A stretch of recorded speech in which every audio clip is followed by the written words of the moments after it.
In the clear blue sky, the sun's rays sparkled, butterflies soared, and flower petals swirled. Two children were playing near a tree on which a swing was installed, and one child's voice told his sister to push harder. With a joyful cry, the boy jumped off the swing into the water and laughed loudly. The fountain of spray he raised doused the girl, and she rubbed her shining eyes. The boy turned over in the water and swam to the shore where the girl was standing. The boy said that it was very cool and advised his sister to try it too, because she could have fun with him too. The girl thought that this did not sound like fun at all to her, but rather like committing suicide by jumping from a swing into a lake. She knew that her brother would eventually become the strongest in the world, and she would simply go to the next world with such a somersault. "Little sister," the boy called out to the girl. He repeated that the swings were indeed a lot of fun. He turned to the girl and looked at her intently, asking if she was going to swing. She exclaimed that it sounded tempting and, climbing onto the swing, laughed loudly and deliberately. The boy began to swing it and count loudly out loud. He soon rocked her so hard that she screamed in fear. A moment later, she was unable to stay on the swing and fell off it. With her eyes tightly closed and her hands covering her mouth, the girl sank under the water. "I don't want to do this again," she pleaded, looking up. She thought with horror that no matter how hard she tried, it was really impossible to avoid the predicted death, while the water meanwhile pulled her to the bottom. In her past life, she was an ordinary graduate student, a graduate student climbing a mountain with the rest of the lab assistants who came to demonstrate unity and cohesion. One of her companions, looking at the difficulty she was having in making this climb, remarked that if at her age she was already so exhausted, then things were bad for her. The girl replied that the professor simply had enviable physical health, so they could barely keep up with him. He was simply an amazing person, and she had worked her ass off in the lab the whole night before without sleep, and after that they dragged her here. She thought that if the professor had a conscience, he wouldn't have made them gallop through the mountains on Saturday. The professor noticed that nothing had changed here since he was a student, and now he had to take a couple of pictures. The girl said that she took great photos. He was pleasantly surprised and told her to try to capture the entire background. The girl started taking photos and said that the photos were coming out well. The professor looked great in the frame, but he didn't think that was enough. He wanted her to capture as many views as possible, and to do that, she needed to step back a little. The girl obeyed, but she didn't look where exactly she was retreating, how her foot was slipping and her shoe was torn. She fell off the cliff and started to fall. She couldn't believe that this was happening for real, that she would actually die here. The second time this did not happen to her, a strong hand pulled her out of the water. "Little sister, the boy repeated, shaking her as she tried to remember where she got her little brother from. "Enough," she finally said, assuring him that she was fine. She thought that it was no wonder he would be the strongest man in the future, because even now his grip was like a vice. He said angrily that she had scared him to death by pretending to be dead in front of him again. The girl said that she was just joking a little, nothing serious, but if it's not right to do that, then she won't do it again. She asked her brother for forgiveness and suggested they play something else. She thought that she shouldn't anger Kyrion, because if she didn't please him in everything, she would hardly be able to save her life, because she was his little sister, or rather, she was Kyrion's little dog. It started on that dark day in the cemetery. The girl's fate was being decided right over her fresh grave, and she herself couldn't even influence it in any way, but only listened to adults say that they couldn't take her, because it was impossible to take care of an orphan if you had 5 children of your own. In fact, everything was completely confused in her mind, because she said goodbye to her life for the sake of a good photo for the professor, and when she opened her eyes, she was already standing in the middle of a cemetery. She didn't understand what was happening, and the people around her were arguing, asking if they were going to shift the burden onto them, knowing full well their situation. Firstly, looking at herself, the heroine did not understand why her arms were so plump and tiny, and her height barely reached the waist of an adult. It was unclear why there were so many angry people arguing with each other, and in front of them stood 2 fresh coffins. The girl felt like an orphan who was left unneeded in the whole world, and it was a very bitter feeling. "Take her yourself," one of these strangers shouted, and the girl was pushed in the back. "No way," exclaimed the other man and threw the girl away so that she fell. The girl felt like her stomach was tied in a knot. She really didn't want to end up in an orphanage, but she heard strangers discussing sending her to an orphanage, where, they said, there was a shortage of girls. Someone said that they were even ready to buy the girls. Hearing all this talk, the girl jumped up and ran away as fast as she could. People shouted after her. Orders were given to stop. Someone ordered to catch her. She ran without stopping, because she did not know how else to act in such a situation. She was better prepared to wander, but she did not manage to run away. A pebble turned up under her foot. The girl tripped and fell, but someone's gentle hands caught her. A beautiful woman in a luxurious dress took her in her arms and asked if she was hurt. At that very moment, they caught up with her, angry people demanding that Reina be returned to them. The girl grabbed her beautiful stranger by the neck and screamed that they wanted to sell her into slavery. The stranger sternly asked her pursuers if this was true. They replied that there was no talk of any slavery and that the girl was simply exaggerating. One of the men suggested that the child simply had a misconception about what an orphanage was. The people the girl tried to hide behind shielded her with their bodies, and the man said that if they were going to send her to an orphanage, then there was no need to do this at all, because they were ready to shelter her. Then one of the angry pursuers asked why they should trust their precious child to an unknown person. First of all, they needed at least proof that they could raise the child properly. The man took out a bag full of gold coins and asked if that would be enough. This answer completely satisfied the pursuers. They said that, apparently, it would not be difficult for rich people to raise a girl. So Reina found herself in a carriage that took her away from the cemetery and the people who could be her relatives. The woman asked the girl if she was very scared, and then expressed regret that she and her husband had arrived so late. If they had arrived earlier, she would not have had to go through all of this. The girl asked if this kind woman knew her. The stranger replied that she was her mother's best friend. In her youth, Reina's mother was a noblewoman and quite popular in social circles until she ran away with her future husband. The woman said that what had happened now was a great grief, but Reina no longer needed to be afraid of anything now. The people who loved her would always be with her. Reina looked at this woman and didn't understand why she suddenly needed her friend's child, even though she herself had nowhere else to go anyway. She hugged the stranger. She just didn't want to be thrown out again. The house they arrived at simply sparkled with luxury and splendor. Reina thought that if heaven existed, it might look like this. They entered, and a little boy, whom they named Kyrion, began to come down the large staircase towards them. "You're back," said the boy, looking incredibly cute. From the tips of his long eyelashes to his chubby cheeks, this boy was incredibly handsome from every angle. The boy's father told him to say hello to Reina and said that she would be a new member of their family. He told Reina that it was Kyrion. They were only 2 years apart in age, so they could get along great. Kyrion took a step closer to Reina and extended his hand to her. "Hello, little sister," he said, looking into her eyes. He looked at her and she thought he was so small. And he was so cute, I just wanted to pinch his cheeks, but out loud she just said hello and offered to be friends. She reached out and tugged at the baby's plump cheek. It was soft as a rice cake. Kyrion seemed so soft and sweet that Reina just couldn't stop. But Kyrion himself didn't look at her at all as if he liked her actions. That day she became his dog. It was her very first meeting with the strongest man in the world. Kyrion was just seething with anger, and Reina apologized and said that he was just so sweet that she forgot herself a little. The woman put her arm around Reina's shoulders and noted with a smile that the girl seemed to really like their Kyrion. Then she asked Kyrion if he liked Reina. "Yes," the boy answered, and Reina simply beamed with joy. He asked his mother for permission to show his new sister the house, and this permission was given to him with joy, as the children found a common language from the very first minutes together. Kyrion took Reina's hand and said that if his little sister came with him, he would show her her room. They approached the stairs, and as Kyrion began to climb the steps, Reina admired him. She thought the boy was so charming in every way that it was hard to resist the urge to spank him on the bottom. Staring at Kyrion, Reina didn't notice that there was something wrong with the step she was standing on. The girl fell and tumbled head over heels down the stairs. Karina didn't even turn around. He just said indifferently that they had to be careful on the third step from the top because it was fake. It was made that way specifically to scare off thieves. Reina thought that he could have told her about this earlier. They came to a bedroom, the decor of which was completely pink and so elegant.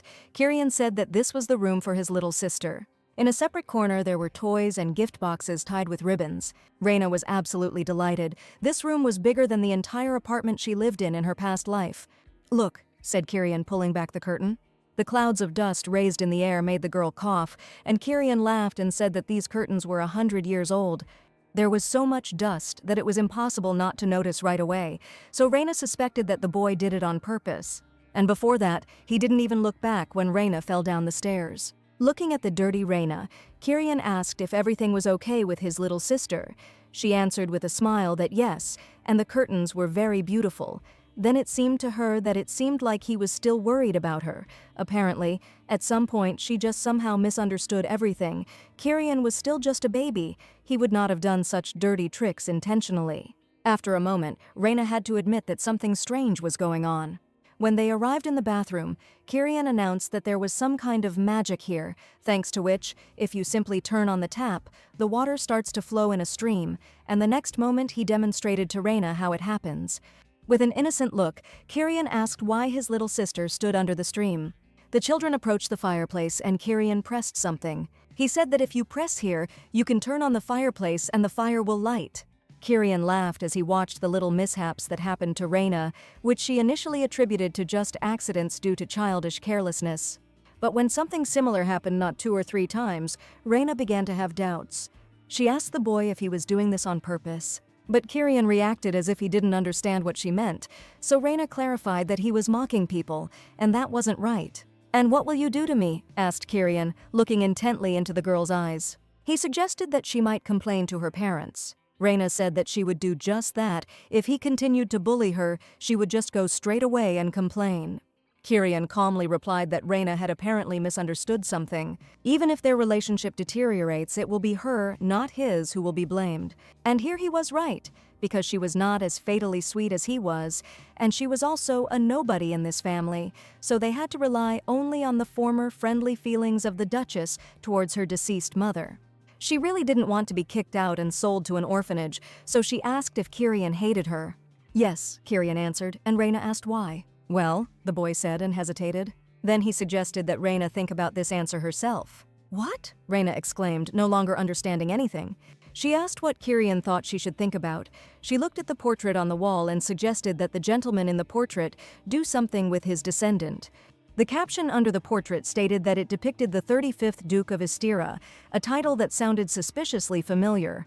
Reina repeated it to herself a few times, then Kyrion's name, and it dawned on her. The strongest man in the world and the main character of the novel that Reina read in her past life, that's who Kyrion was. He had every possible quality and thing except humanity. He was practically a sociopath. And he had an older sister, a commoner, a homeless sheep who imagined herself to be the mistress of life, a vain woman with a high opinion of herself. She cruelly mocked the main character, her daughter-in-law, and then she was killed by Kyrion. This is what Reina remembered as she stood in front of the large portrait of the 35th Duke. She thought that she hadn't done anything yet. She didn't understand why Kyrion hated her. Maybe it was because she pinched his cheeks for too long. It was quite possible. Because he was so proud, he might not like such a shameless attitude from a stranger. In the novel, Kyrion was so vindictive that he cruelly took revenge for the slightest offense. Reina realized she had just screwed up big time. But she had no intention of giving up. There was only one way out. Reina found Kyrion where he was practicing archery. It was the 5th day since the girl had arrived at the Duke's estate, and Reina had planned a secret mission to please Kyrion, even keeping a diary of observations. But so far there had been no progress in all of this. Kyrion trained alone with a gloomy look. Reina thought that if she didn't quickly rehabilitate herself in his eyes, she would become something like that target for him. "Little sister," Kyrion said as soon as he noticed her, and then asked what she was doing here. Kyrion looked at the girl and said that he knew she was following him everywhere.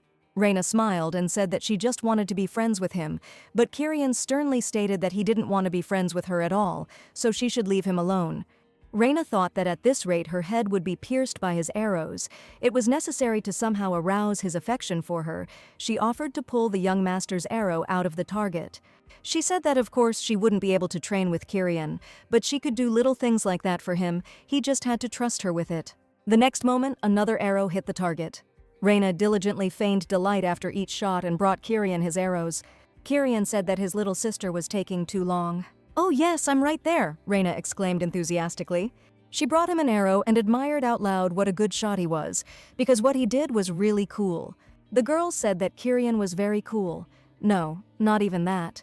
He was so impressive and majestic that she almost fainted, crushed by the aura of his magnificence. She said that he was probably the best archer in this country. "That's not true," the boy suddenly objected, and with a didactic look, announced that the best archer was, of course, his father.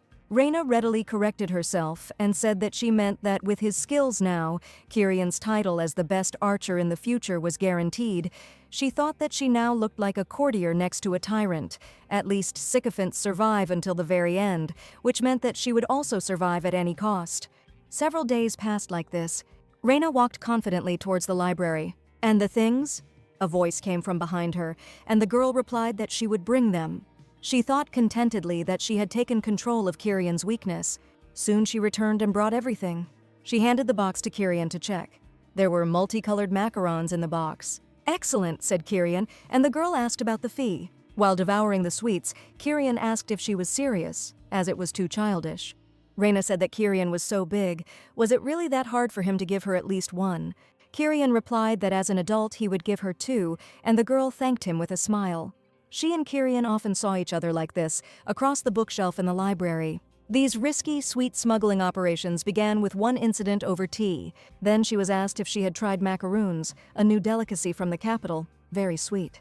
The Duchess asked if Reina liked sweets. After all, according to her, Kyrion can't stand them, so when she has a daughter, she will definitely treat her to macarons. The Duchess suggested that Reina try them as soon as possible.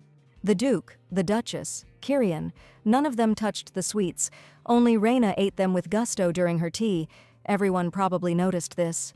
The girl beamed and said she would be happy to try it, and then thanked the Duchess. The crispy crust of the macaroons crumbled, and underneath there was thick jam. It was so sweet.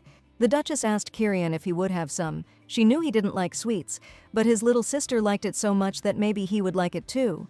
"No," the boy answered, not very firmly, and assured that he was not even hungry, and the Duchess replied that it was strange, because he was looking at the sweets that way. Kyrion angrily replied that he didn't eat that kind of thing. Reina thought he looked like he wanted a treat, but Kyrion said that sweets were only for babies. The Duchess said that in that case let Reina eat everything. Reina was glad that no one objected and began to eat the treat. Kyrion watched the girl eat, and her gaze grew darker and darker. Reina suddenly said with a laugh that it seemed she couldn't handle it all at once, and the Duchess allowed her to take the box with her so she could finish it whenever the girl wanted. "Yeah, good," Reina said. She'd smuggled in sweets more than once since then, and it seemed to have a positive effect on Kyrion's opinion of her. Kyrion was secretly eating sweets, and Reina said that if he ate everything alone, she would bite him. Kyrion adamantly objected that it was not sweet at all because only children liked sweets. Reina asked what was so bad about sweets, since she herself loved them very much. Kyrion explained that it was because the girl herself was still little, and adults did not eat sweets. Reina realized that he decided this because the Duke and Duchess did so. The boy said that at the age of 2 he became an adult, just like his parents. Reina admired that Kyrion had already been an adult for 4 whole years. He agreed that it was cool, and then told the girl to get rid of all the evidence so that no one would know. Reina said that she understood everything, and then Kyrion declared that she was free to leave. "Little one," he said, looking at her. He asked if Reina wanted some candy and chocolate. Reina replied that of course she was going to tell the Duchess immediately, because she suddenly had a strong desire for chocolate and sweets.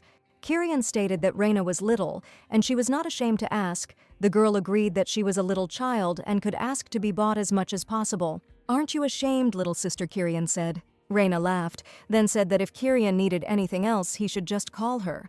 No more, no less. Reina hoped that they could maintain such a relationship in the future. These were her hardships of survival. That day, a girl came to them and immediately asked if it was true what they said about Reina, that she was a commoner. "Yes, you," the girl repeated when Reina asked if she was talking to her. This little rude girl, Reina thought with alarm. She remembered that in the novel, this girl became the wife of Viscount Humphrey, a minor character. Reina thought that it was more expensive to mess with children. They would immediately reveal themselves in all their glory as soon as the adults and Kyrion left. If this girl wanted to play, then Reina would better shut up until the guest left. The guest smugly declared that Reina would never be able to hold herself as dignified as she did, and that it would always be difficult for her to be in high society. Reina replied that she didn't want to be in high society at all. "I can't wait to make my debut," the guest declared, and Reina said that she had no doubt about it. This little girl had the makings of a future socialite.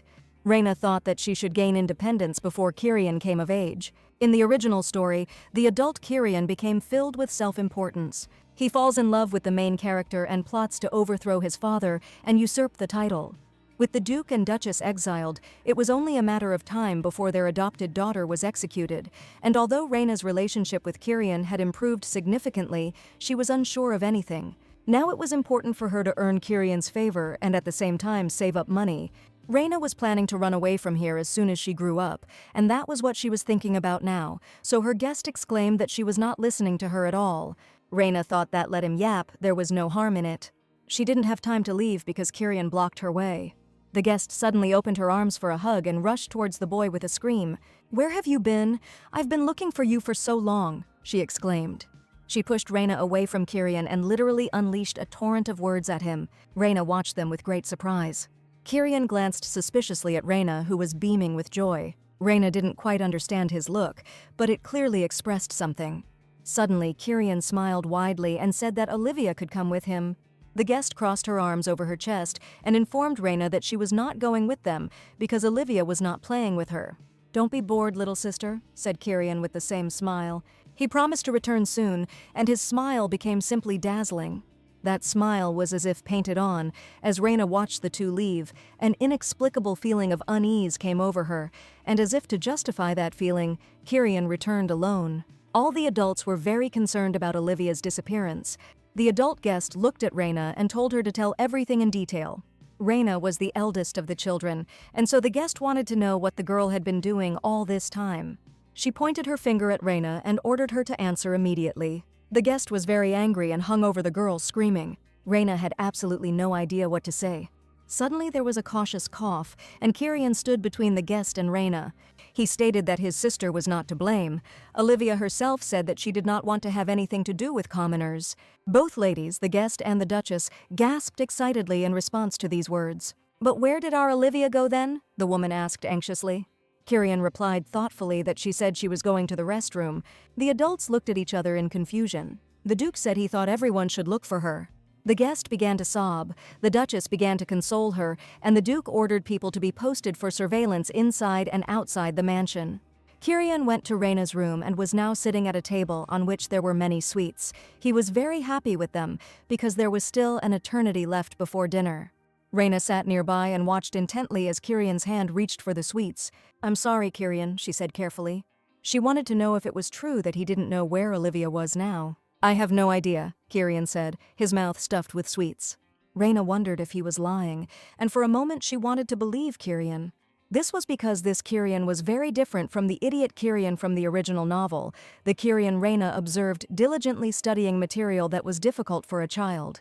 He worked hard at his hard training and never complained, always behaved like an adult, and was never rude to the servants. But if he is indeed the same character from the novel, then everything will change. Even now, Kyrion's gaze made Reyna wary. If Kyrion really was the one, then Olivia could be in danger. Reyna began to become seriously concerned about the missing girl. She turned to Kyrion and reminded him that Olivia had said she was going to the bathroom. She asked if the boy even knew which restroom she went to. Kyrion looked at her suspiciously and said that he didn't really like Olivia. His little sister clearly didn't like her very much either, so he didn't understand why they kept talking about her. "No," said Reyna, and explained that Kyrion had apparently misunderstood her. She liked Olivia. This statement surprised the boy very much. Reyna asked again if it was true that he had no idea where Olivia was right now. She didn't want to witness a murder at all. She started crying and saying that she really wanted to find Olivia and asking Kyrion to help her with this. Kyrion simply replied that the girl was in the bathroom on the 5th floor. There was one bathroom for the butler, and the other was for the head maid. There was also a third bathroom in the empty guest room, but Reyna knew for sure that the bathtub in this room was broken. Kyrion explained that he told Olivia she could use the butler's restroom, but Olivia would never go to the restroom used by commoners. Both Kyrion and Reyna knew this very well. To be clear, it would be better not to go to the bathroom in the guest room. Alas, they say that the only thing worse than the devil is a fallen angel. Reyna went to search, but the house was simply gigantic, so it took a long time to call Olivia. "Sister, maybe that's enough already. Let's go get a bite to eat. I'll give you some delicious candy," said Kyrion, who followed Reyna everywhere, and she wondered where this boy got all those phrases from the everyday life of child kidnappers in his arsenal. Reyna said she wanted to find Olivia much more than she wanted to eat candy, and when Kyrion asked, she explained that she was just really worried about her. Kyrion asked again if she really liked Olivia. Reyna remembered saying that and quickly rushed to confirm. She headed to the 5th floor and Kyrion followed her. "Olivia!" Reyna screamed, throwing open the bathroom doors. Reyna heard sounds and sobs and found Olivia standing in a strange position over the sink, her long blonde hair seemingly pulled towards her. "Olivia!" Reyna exclaimed, coming closer. Olivia looked at her with tears in her eyes and asked her to help her. Reyna asked her not to move and to stand still. The problem was clearly this strange broken magic that had taken over Olivia's hair. Reyna said it would have to be cut. Olivia sobbed even more bitterly, begging him not to do it. "Wait," Reyna said, looking around for something to cut with. Her gaze fell on the letter opener. Suddenly she heard Olivia's sobs behind her become louder. "Olivia!" Reyna exclaimed, turning around quickly. She saw a hand clutching long strands of blonde hair. Kyrion held them, and Olivia, with her hair cut off, fell to the floor and cried into her hair. Reyna thought with horror that he was just crazy. Kyrion held in his hand the strands of hair he had cut from Olivia. Reyna looked at that blonde hair in his hands. Ignoring the girl's reactions, Kyrion smiled. "Little sister, I saved your beloved Olivia," he declared proudly. A sobbing Olivia didn't look at all happy with how Kyrion had freed her from the magical trap. But Reyna still looked at the boy and even clapped her hands, admiring out loud how Kyrion did it, and then said a huge thank you to him. "Oh my God, thank you so much," Olivia's father said when the girl was brought to him.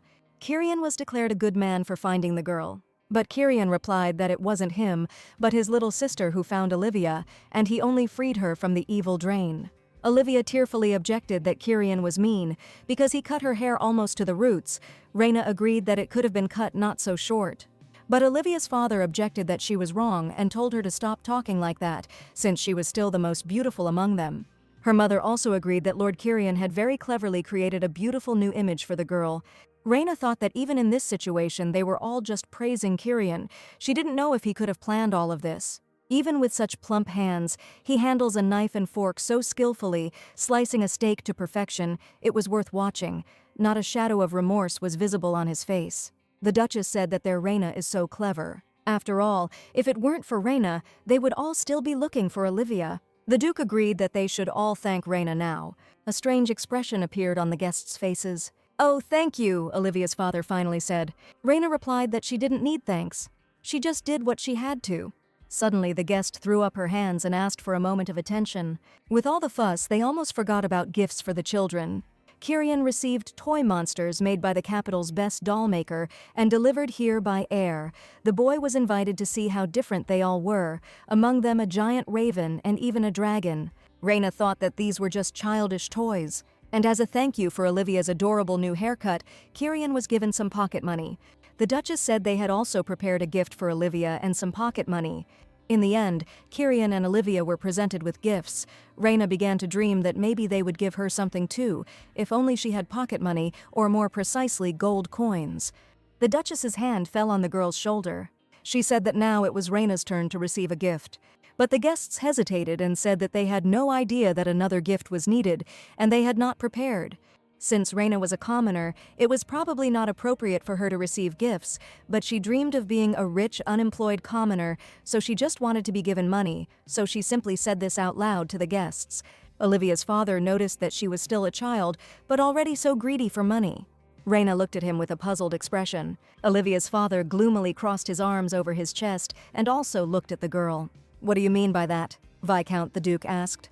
The Duke and Duchess said that if the guests could afford to give pocket money to just Kyrion, then they were probably in dire financial straits. They had heard rumors that the Viscount was not doing well, but he had not expected things to be so dire. Reyna was immediately promised pocket money on behalf of her uncle. Reyna was given a doll that was custom-made, the clothes of which were encrusted with precious stones, and the toy was made by a master who no one could surpass. The thought flashed through my mind that this gift was even too good. "Ha," Kyrion suddenly said. Reyna looked at him and thought that he seemed upset that she had received so many gifts. Kyrion's gaze became very gloomy. The boy stared at the Viscount and his wife, and the expression on his face did not bode well. The Viscount and his wife were clearly very frightened by his reaction. Reyna didn't understand why Kyrion was so angry at the Viscount and his wife, and not at Reyna herself. The boy was ready to rage and throw. Those two were in great danger. Then night fell. Reyna, pillow in hand, crept down the corridor to the locked door. She was worried that something might happen during the night, so she asked permission to sleep here in Kyrion's room. She decided to watch him all night to make sure that he would not commit murder. She tried so hard to keep a reasonable distance from him, while maintaining a good relationship. But all her efforts were in vain, and now Kyrion asked why she came. Reyna explained with a laugh that she was afraid to sleep alone. Kyrion took the girl by the hand and pulled her along with him. Kyrion said his little sister was a coward, and Reyna quickly agreed that she was. They walked into the bedroom to the large bed. Kyrion wished the girl good night, and she lay down next to him, thinking that if she held him, he would definitely not run away. Reyna thought that the day seemed endlessly long to her. She felt like she was about to fall asleep, but Kyrion suddenly called her. He wanted to know why Reyna liked Olivia so much. Reyna thought about it. She didn't know how to answer this question. Maybe it was because she was cute. In fact, Reyna had already gotten used to Kyrion's cuteness, so most of his quirks no longer seemed cute to her. One should not underestimate the iron nerves of a graduate student, as well as his sisterly immunity. Kyrion asked what could be cute about Olivia, since she was so rude to Reyna. Reyna replied that beautiful people are easily forgiven for everything, and she thought that Kyrion might want to take a look at himself. Kyrion immediately asked Reyna what she thought about him, and the girl confidently replied that Kyrion was the coolest in the world. Calling him cute and patting his cheek was fraught with consequences. The first day of their meeting was immediately remembered, and everything else was forgotten. Kyrion asked if Reyna thought he wasn't cute. Reyna replied that she swears she never thought Kyrion was cute in her life, and the boy replied that she understood, then lay back down on the pillow. "Sister, good night," he said, closing his eyes. Reyna thought he was incredibly cute after all. She thought that cat owners might feel the same way when their pets come to them for cuddles. Even though Reyna knew what kind of man Kyrion would grow up to be, sometimes she was so taken by his beauty that she became blind to everything else. She believed that everything would be okay again once Olivia finally left and was no longer a hindrance. When Reyna fell asleep, Kyrion sat up in bed and looked at her. It seemed she forgot who was in charge here. Her sister said that she liked Olivia because she was cute. Kyrion simply wanted to punish Olivia for bullying her little sister, but in return he received disapproval, an unusually unacceptable level of disloyalty. Moreover, at their very first meeting, Reyna called Kyrion cute and grabbed his cheeks, and now she completely contradicts herself. Kyrion hated it when other people called him cute, but now for some reason it infuriated him that his little sister said that he was not cute at all. Although it didn't matter, something else was important. The unchangeable fact was that the little sister was Kyrion's only and precious subordinate. "Sleep well, my little sister," the boy said, smiling at Reyna. "Oh, little sister," thought Kyrion the next day as they sat next to Reyna and read books. Olivia came up to them and asked if her sister wanted to go to the toilet. Reyna replied that not really. "True," Olivia asked again impatiently. Reyna agreed to go along, and Olivia ran off. Later, the children played a role-playing game in which Olivia was a princess who challenged the prince to slay the beast and rescue her. The prince was Reyna. Armed with a wooden sword, she ordered the monster to prepare for battle. "If you defeat the monster, I will marry you," Olivia exclaimed, and Kyrion stood between the girls. He got the role of the monster. "You will marry me?" Princess Olivia asked her prince, but Kyrion also turned to Reyna and asked what Olivia had done. From that first day on, Olivia would only go to the toilet holding Reyna's hand. She was afraid of the wash basin, so Reyna also washed her hands. Even a tiny spider, the size of a flea, had to be caught by it.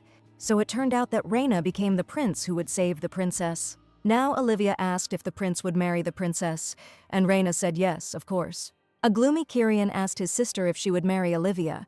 Reyna suddenly realized that in this game she and Olivia were the main characters, and the boy was written off as a monster.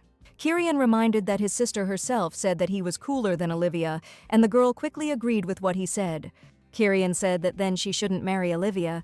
The boy said that then his little sister should marry him. Reyna was struck right in the heart by this and could only think how cute it was. Olivia indignantly intervened to say that her sister was going to marry her, but Kyrion asked if she could buy more gifts than he could. Kyrion said that a wedding is when you live together and give each other lots of gifts. The ducal couple often exchange gifts, even on non-holidays, so Kyrion thinks that marriage simply means showering each other with gifts. "Okay, Kyrion," Reyna said, unable to help but laugh. "Oh God, what are you saying?" The Duchess's voice suddenly rang out. Kyrion turned around at the sound of the voice. "Kyrion?" the Duchess said excitedly, looking at the boy. She explained that the relatives would not be able to get married. No matter how much he liked Lady Reyna, he definitely couldn't marry her. "Where has something like this been seen?" Kyrion exclaimed indignantly.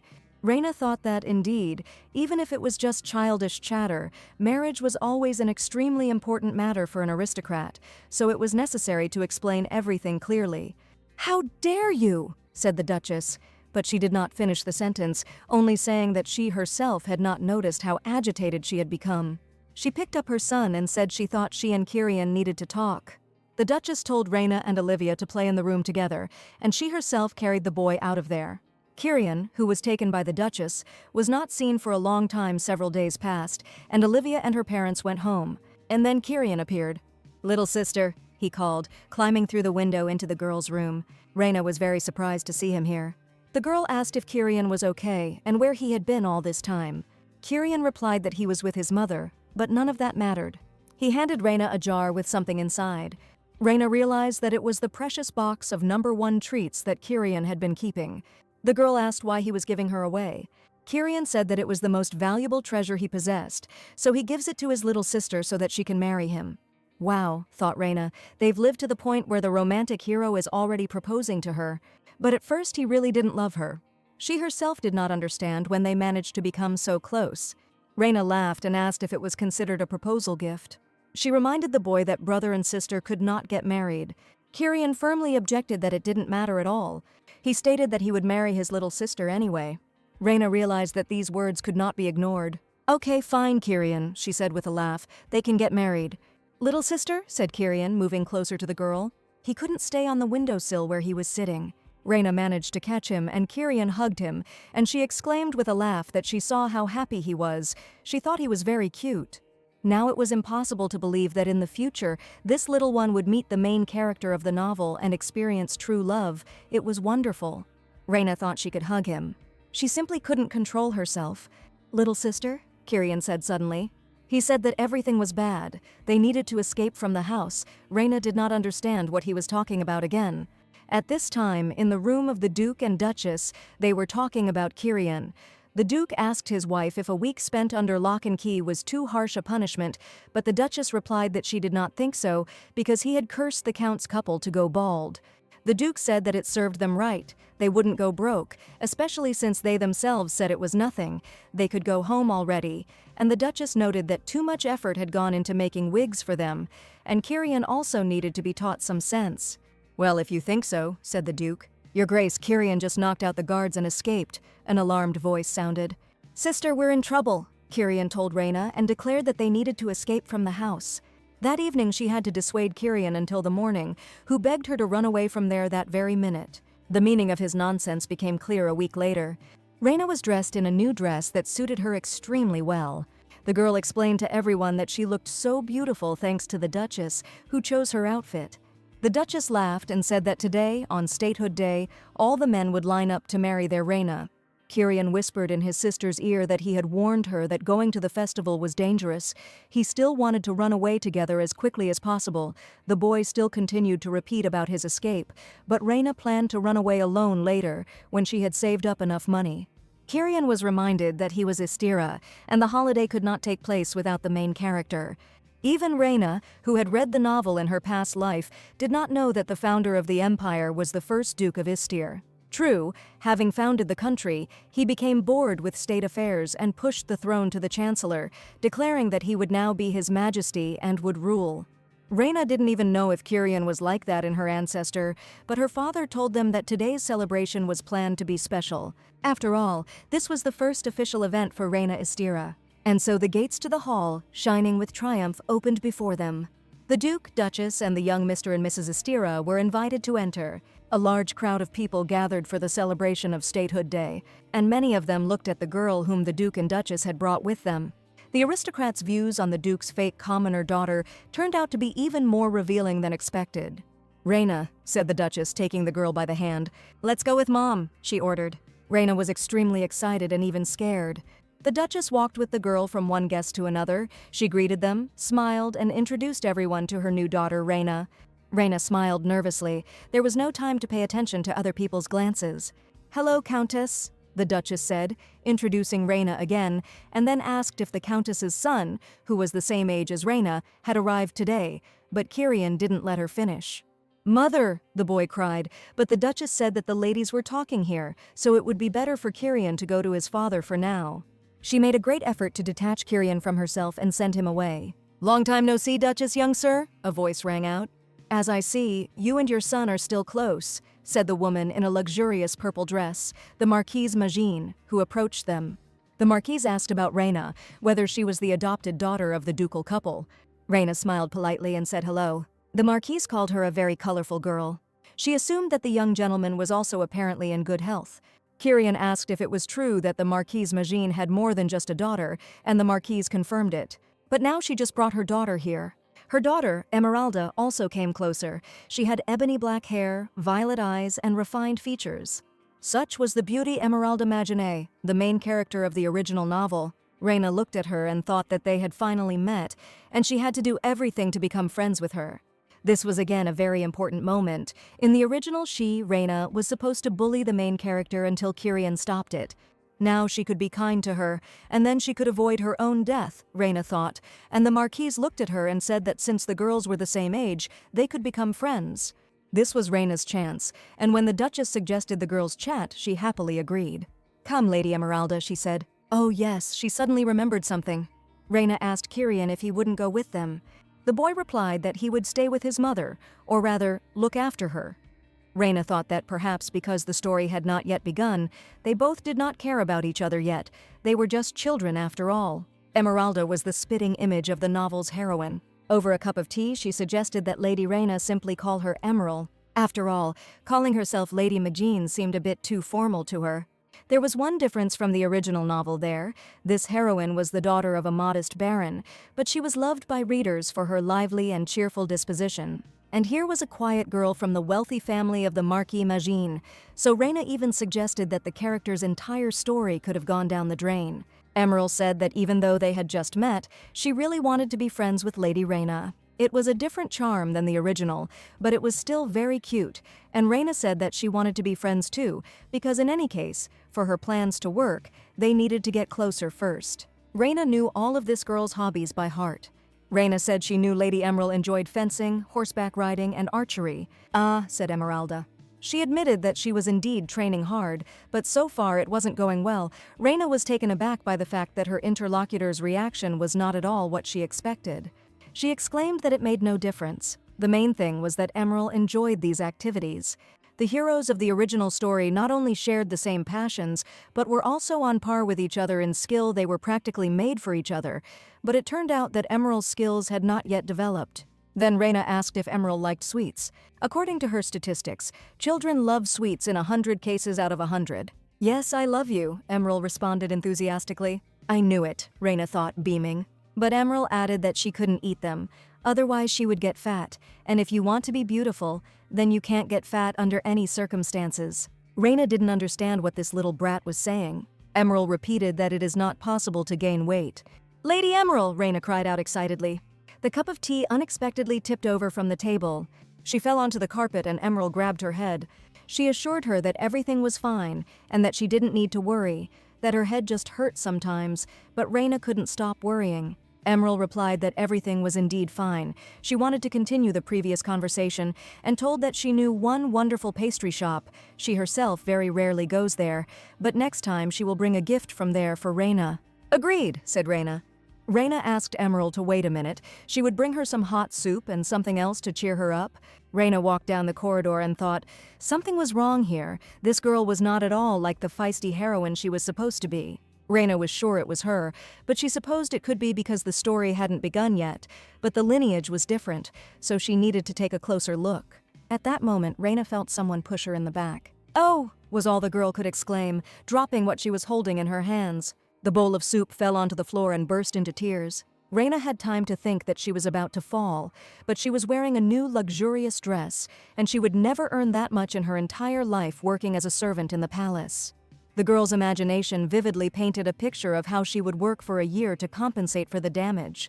She tried to stay on her feet, turned around, threw up her hands, and even managed to see her offender. "No," she screamed and fell anyway. "Oh," she said, leaning her hands on the floor. The girl sighed with relief she was still alive and well. "Ha, Lady Reina!" The stranger's laughter rang out above her.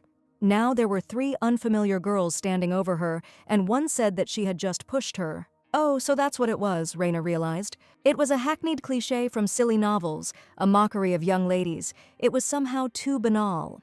Raina looked around, wondering what to do in this situation. Wow, just look at this, what is this, the guests might say. I didn't want to attract their attention at all, the offenders were just little girls. The stranger said that even though Raina was a commoner, pushing people like that without even apologizing was unacceptable, and on top of that, she had ruined an incredibly expensive dress. The second unknown girl said that Countess Lamira's dress was damaged because of Raina. The third, crossing her arms over her chest, asked how Raina intended to make amends. They thought they needed to teach her a lesson as soon as possible, but Raina said she was glad that her interlocutors were taking responsibility for this stain.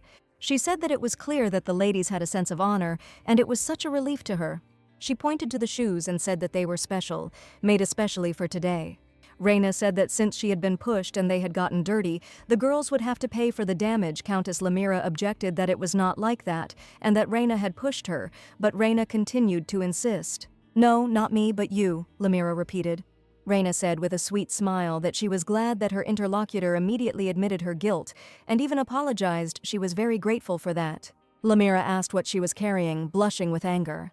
Raina exclaimed that her interlocutor said that she would compensate for the damage no matter what it cost her, and she was grateful to her with all her heart. No, it wasn't like that, Lamira screamed. She repeated that it wasn't she, but Raina who pushed her. The girls stood opposite each other and screamed.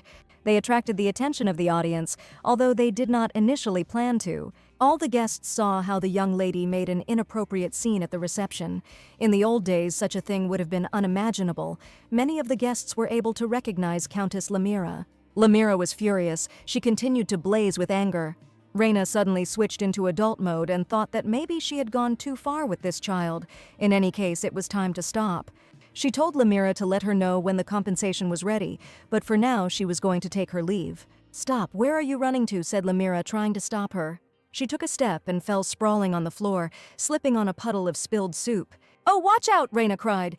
She herself stepped onto the dirty floor very carefully. Walking on the slippery tiles was extremely difficult. She thought that now she would definitely fall. Suddenly, a completely unexpected character came to the girl's aid. He caught the girl and prevented her from slipping. It was a strange boy who asked Raina if the young lady was okay. Raina didn't understand where this noble prince on a white horse had suddenly come from. What? The boy asked, and Raina realized that she had asked her question out loud out of nervousness. Raina didn't understand what this story was, but she tried to say words of gratitude. At that moment, Lamira's mother appeared and asked who did this to her daughter, and then ordered her to get out. Lamira pointed to Raina and said that this was the same lady. Raina thought that Lamira was a terrible snitch, and she herself no longer wanted to attract anyone's attention. Lamira's mother was outraged by Raina's behavior and asked if she hadn't been taught any manners at all. Raina thought that since the adults had also intervened, things were taking a serious turn. She wanted to explain the situation, but it was so hard to hold back any longer. Lamira had crossed all boundaries. Even a graduate student's patience wouldn't be enough for this. The elder Countess Lamira asked what the girl had just said. Raina suggested clarifying the facts, since she had already said that the Countess's daughter had pushed her. This caused the food that Raina was carrying to spill. The soup spilled onto the dragon skin shoes that the Duchess had ordered especially for Raina for Statehood Day. Countess Lamira realized that this was a gift from the Duchess herself, and one made of expensive dragon skin. Raina said that this leather had to be processed for 100 years, every single day without a break, but she wasn't surprised that her interlocutors had never heard of such a thing, because commoners rarely get to see such a thing even once in their entire lives. She understood that. Raina remembered how they ordered shoes made of dragon skin, which even after 100 years barely softens enough that only dragon bone and teeth can cut through it with difficulty. The Duchess then said that her husband would handle the dressing in a day, and all that would remain for her was the design. So Raina thought that maybe her shoes weren't made for 100 years, but dragon leather was still dragon leather, and the damages would be quite large, although it was unlikely to be ruined by some soup, since you couldn't cut that material even with a knife. She announced that an official letter would soon arrive from the ducal house. The elder Countess Lamira clenched her hand into a fist, holding back her anger.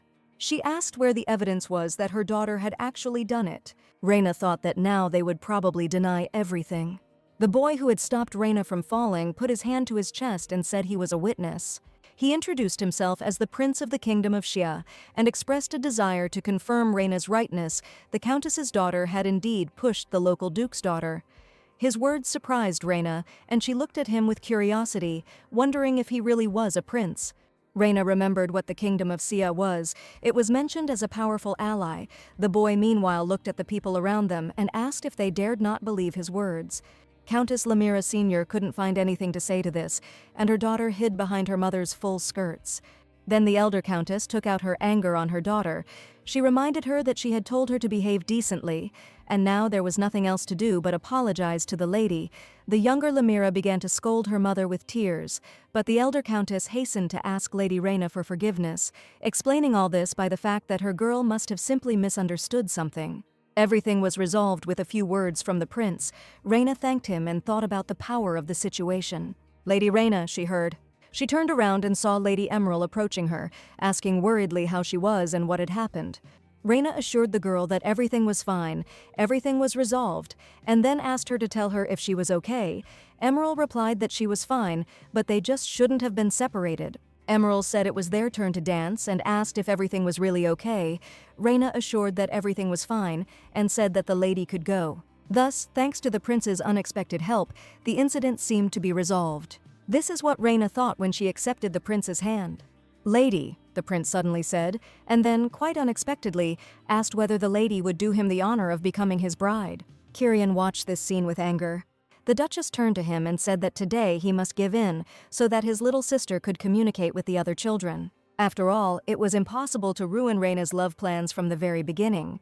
Reina hesitated, standing with her arms folded and looking at her new friends. Emerald extended her hand and said that it was time for them to dance. She suggested that they dance and have some fun. At that very moment, Emerald was surrounded by boys who ran up and wanted to dance with her. Reina thought that while she might be a potato compared to Emerald, she was actually a pretty cute potato, so it was bittersweet. "Lady Reina," said a voice next to the girl. The prince asked if he could invite her to dance.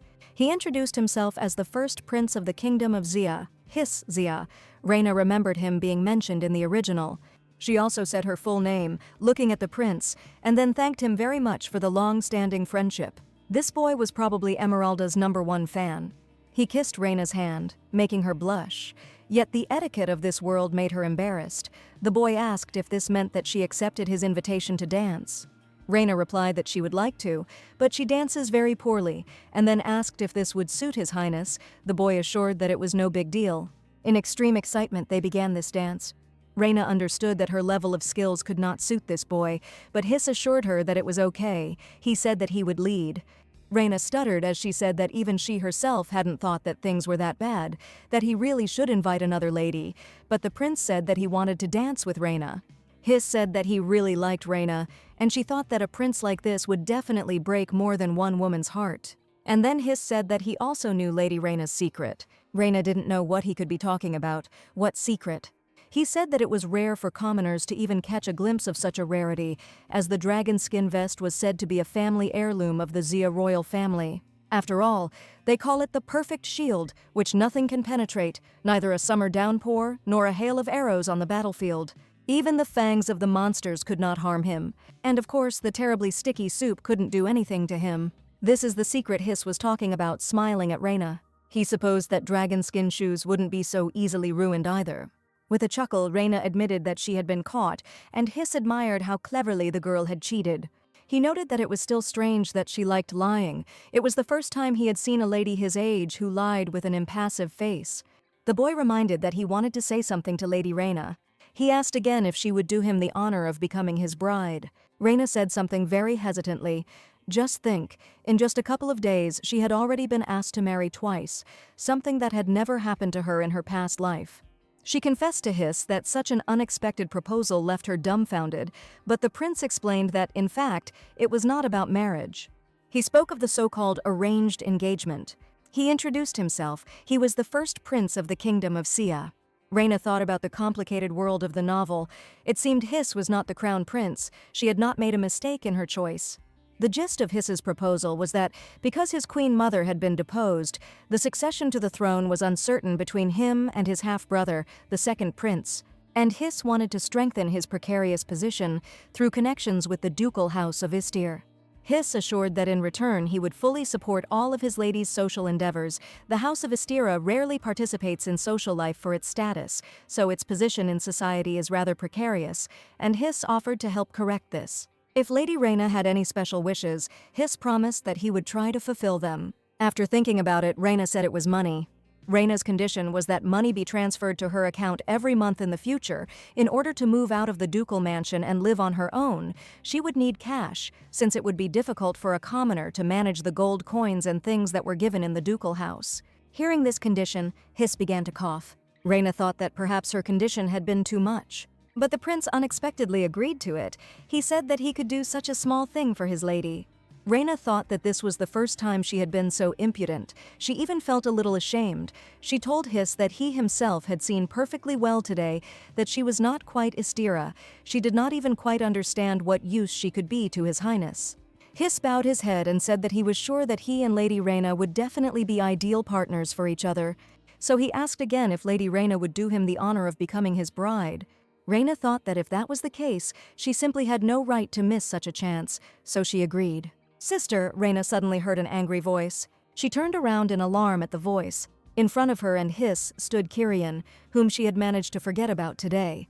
Judging by the boy's appearance, something bad had happened. When Hiss started talking about the engagement, the first thing Reyna remembered was her younger brother. They were just going to get married as a joke, and what if he started to hate her again and start to harass her if she agreed to get engaged to someone else?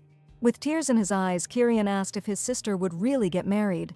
However, Reyna could not have expected such a reaction at all. Kyrion hung his head dejectedly and slowly walked away. "Kyrion!" Reyna screamed and ran after him. Even though Hiss tried to stop her, she shouted to him that she would talk to him later. Reyna caught up with Kyrion, who was leaving the ballroom. The boy said that she promised to marry him. He did not forget this promise of hers. Reyna said that she simply agreed to get engaged to Hiss. She didn't know how to explain everything to Kyrion. Even to her, it all sounded like an excuse and justification, but she couldn't pass up the chance to safely become independent, so she could only ask Kyrion for forgiveness. Wiping his eyes, the boy asked if an engagement and a wedding were the same thing. Reyna hesitantly explained that the engagement was only a promise to get married someday, but it could be broken at any time. The girl said that she couldn't explain everything to him now, but she really needed this engagement. Kyrion turned around and asked if she was lying to him this time. Reyna said it was true and asked Kyrion to believe her. Then he rushed to hug her, almost knocking her off her feet. "Okay, I'll believe you," Kyrion said, burying his face in her shoulder. "Thank you, Kyrion," Reyna said, hugging him too. Oh, thank God, she thought, believing that everything had somehow been resolved. Kyrion couldn't believe that just a couple of days ago she promised to marry him. Now he can no longer trust his little sister. If he clings to empty promises, he will definitely lose her. But if that's the case, we just need to find a more reliable way than an empty promise to keep her. That's what he thought all those years they lived next to each other and grew up in the ducal mansion, during which time Reyna turned into a beautiful girl. Kyrion still spent all his time with her. He was always ready to wait for his little sister. A special day has arrived, the engagement of the lovely Lamira, the Count's daughter. Reyna sighed, and the Duchess asked worriedly why the girl looked so sad, but Reyna replied that nothing special, everything was fine, she was just thinking a little. Surprisingly, it had already been 9 years since she became Reyna. Now she was 16, and in all this time she still hadn't been able to solve one mystery. It seems the time has come to find an answer to it. 9 years ago, the Duke firmly said that there would be no engagement with the prince because Reyna was still too young. He said that at this age one should enjoy the carefree time and not think about marriage. The idea of engagement was completely wrong. It was a big surprise for Reyna and Hiss. And so 9 long years passed, and now it was difficult to find a girl the same age as Reyna who was not yet engaged. The girl feared that Hiss had become completely tired of waiting and had long forgotten about this engagement. The Duchess asked if Reyna was upset with Lamira, who always insulted Reyna at all receptions. The Duchess angrily said that if she continued to bother Reyna today, then she should not pay any attention to her. Reyna hastily asked the Duchess to calm down, assuring her that it was nothing like that. The Duchess said that Reyna could even beat up the offender a little in the waiting room. The Duke and Duchess would sort everything out. Reyna replied that everything was really fine, but she was very grateful to the Duchess for her concern.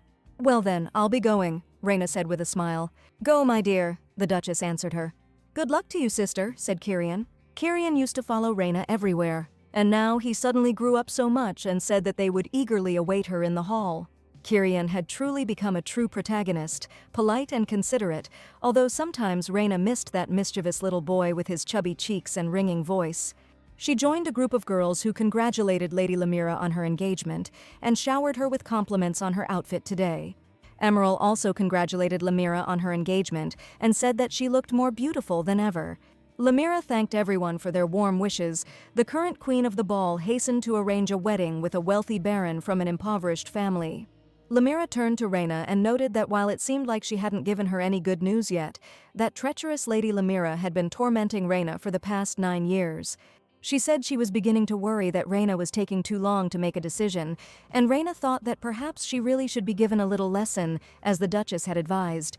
But she hastened to assure him out loud that everything was not at all as it seemed from the outside. It was just that the Duke of Istira had too much tender feelings for her. Ah, now get a worthy answer, thought Reina. She too had managed to learn a thing or two while communicating in the highest circles of the aristocracy. Lamira looked at her gloomily, not finding what to say. She pointed to Reina's wrist and said that her bracelet was too lavish for such a modest engagement ceremony. Reina agreed that her interlocutor was absolutely right. It just hadn't occurred to her. She asked if there was a secluded place around here where she could leave it. Lamira said that it was just a wonderful idea. She asked permission to take care of it. After all, it was her engagement. She would take the bracelet to her waiting room. There it would definitely be safe and sound. Yet such luxurious things truly suited only her. Lamira thought that Reina had completely forgotten about her humble position after all. She was a commoner, but she thought of herself as someone unknown. She once dreamed of becoming a worthy bride for a prince or the wife of a duke himself, but she turned out to have too bad a temperament, and she also did not know how to behave properly in society. She began to blame others for her own failures, and Reina came her way at just the right moment. Lamira tried on Reina's bracelet and thought that it actually suited her much better. "Truly, he seems to have been made for you, my lady," she heard a voice behind her. Lamira turned around. Kyrion was approaching her. The young man asked why she was hiding in the shadows. Kyrion took her hand and said that the bracelet looked so wonderful on her. Lamira was delighted that Mr. Kyrion approached her. "To tell the truth," said Kyrion. "He said he was very, very sorry." Kyrion said that when he heard of Lady Lamira's engagement, an overwhelming sadness settled in his heart. These words shocked the girl beyond measure. For Lamira, this was the fulfillment of her most cherished dream. Lamira was trembling. She said that she did not understand why Kyrion was talking about this only now. She admitted that she had also admired Kyrion for a long time. It was a shame, she said, that even though she had given her word of engagement, she wondered if Kyrion could agree to wait a little. Kyrion said that he asked my lady not to worry so much, because everything would definitely work out. Now they just need to show the whole world a sign of their passionate love. Kyrion said that it could be this wonderful bracelet that Lamira will wear at the ceremony today. The guests waited for the celebration to begin in the large hall. Kyrion approached Reina and Emerald. Reina asked him where he had been. "My deepest greetings, Kyrion," Emerald said. Reina noticed that Kyrion looked a little pale today. She asked if he was sure everything was okay. He replied with a smile that everything was indeed fine, and then thanked her for worrying about him. Reina thought that Kyrion had become quite an adult, and she hadn't even noticed when he had managed to grow so much. Kyrion greeted Emeralda and asked how she was doing. It seemed that very soon Kyrion would become the true protagonist of this amazing story. At this moment, they solemnly expressed their heartfelt gratitude to their dear guests for sharing with them the joy of this momentous day. A radiant Lamira said that today everyone is celebrating the blossoming of the first trembling love. Although these tender feelings were just beginning to emerge, Lamira believed that they were destined to become stronger and more lasting than anything else in the world.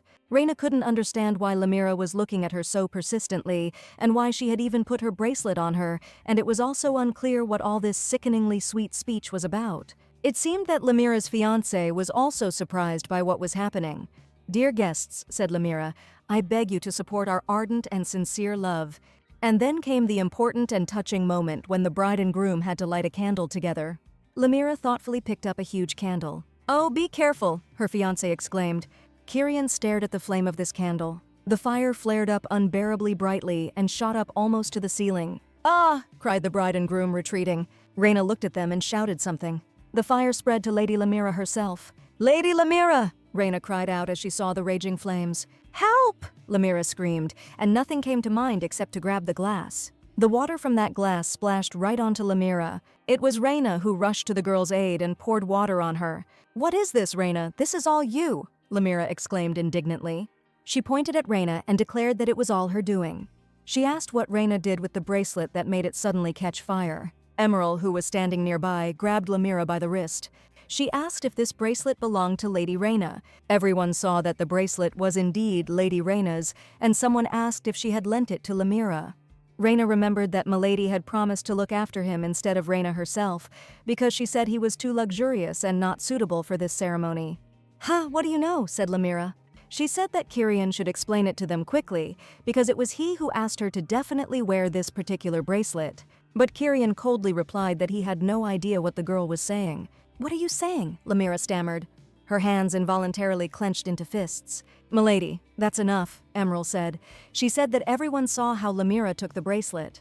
Not only does she pick on Lady Reyna, who came to congratulate her in a modest outfit, but she also shamelessly showed up wearing her jewelry. Emerald asked Lamira if she was ashamed. Lamira muttered something and turned to leave.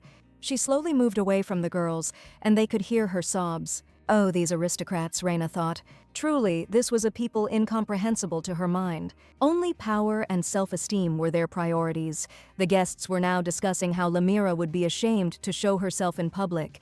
They were asking the eldest countess what she had taught her daughter.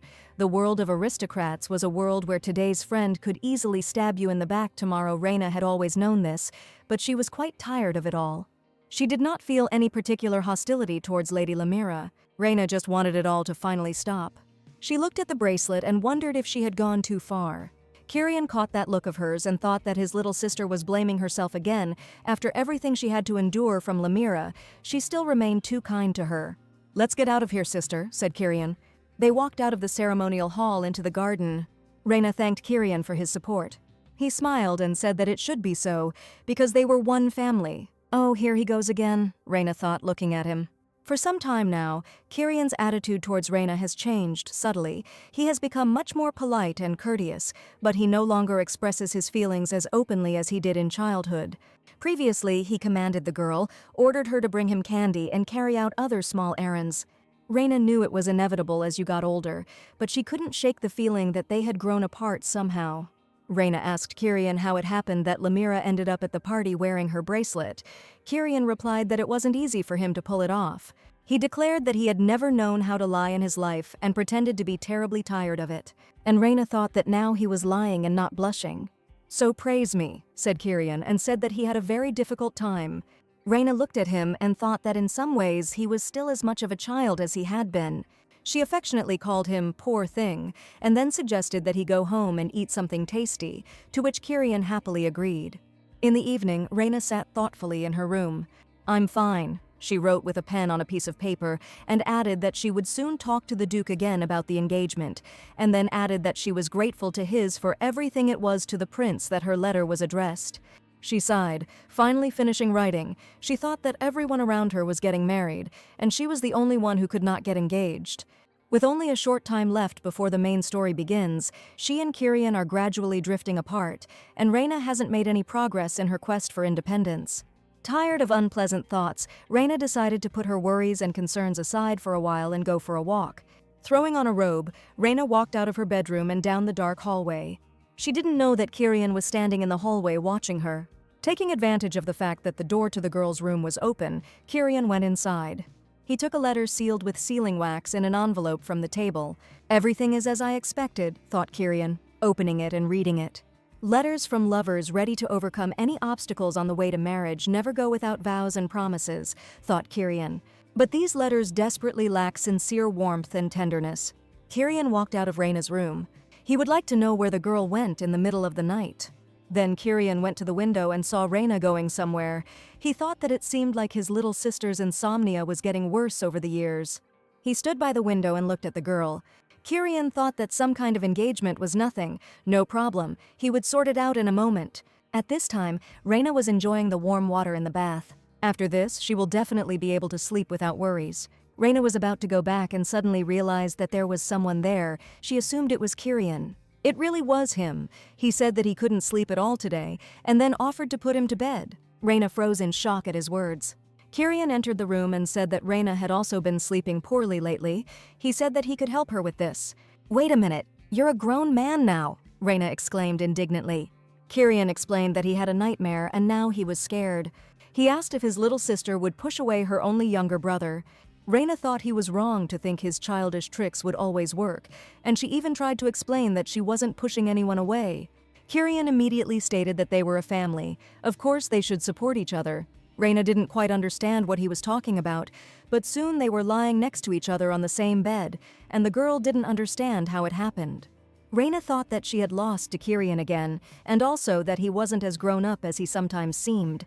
The girl sighed, turning away, and Kyrion glanced sideways at her. "Sister," he called out to her, sensing that she had not yet fallen asleep. He asked her if it bothered her that she was still not engaged to anyone.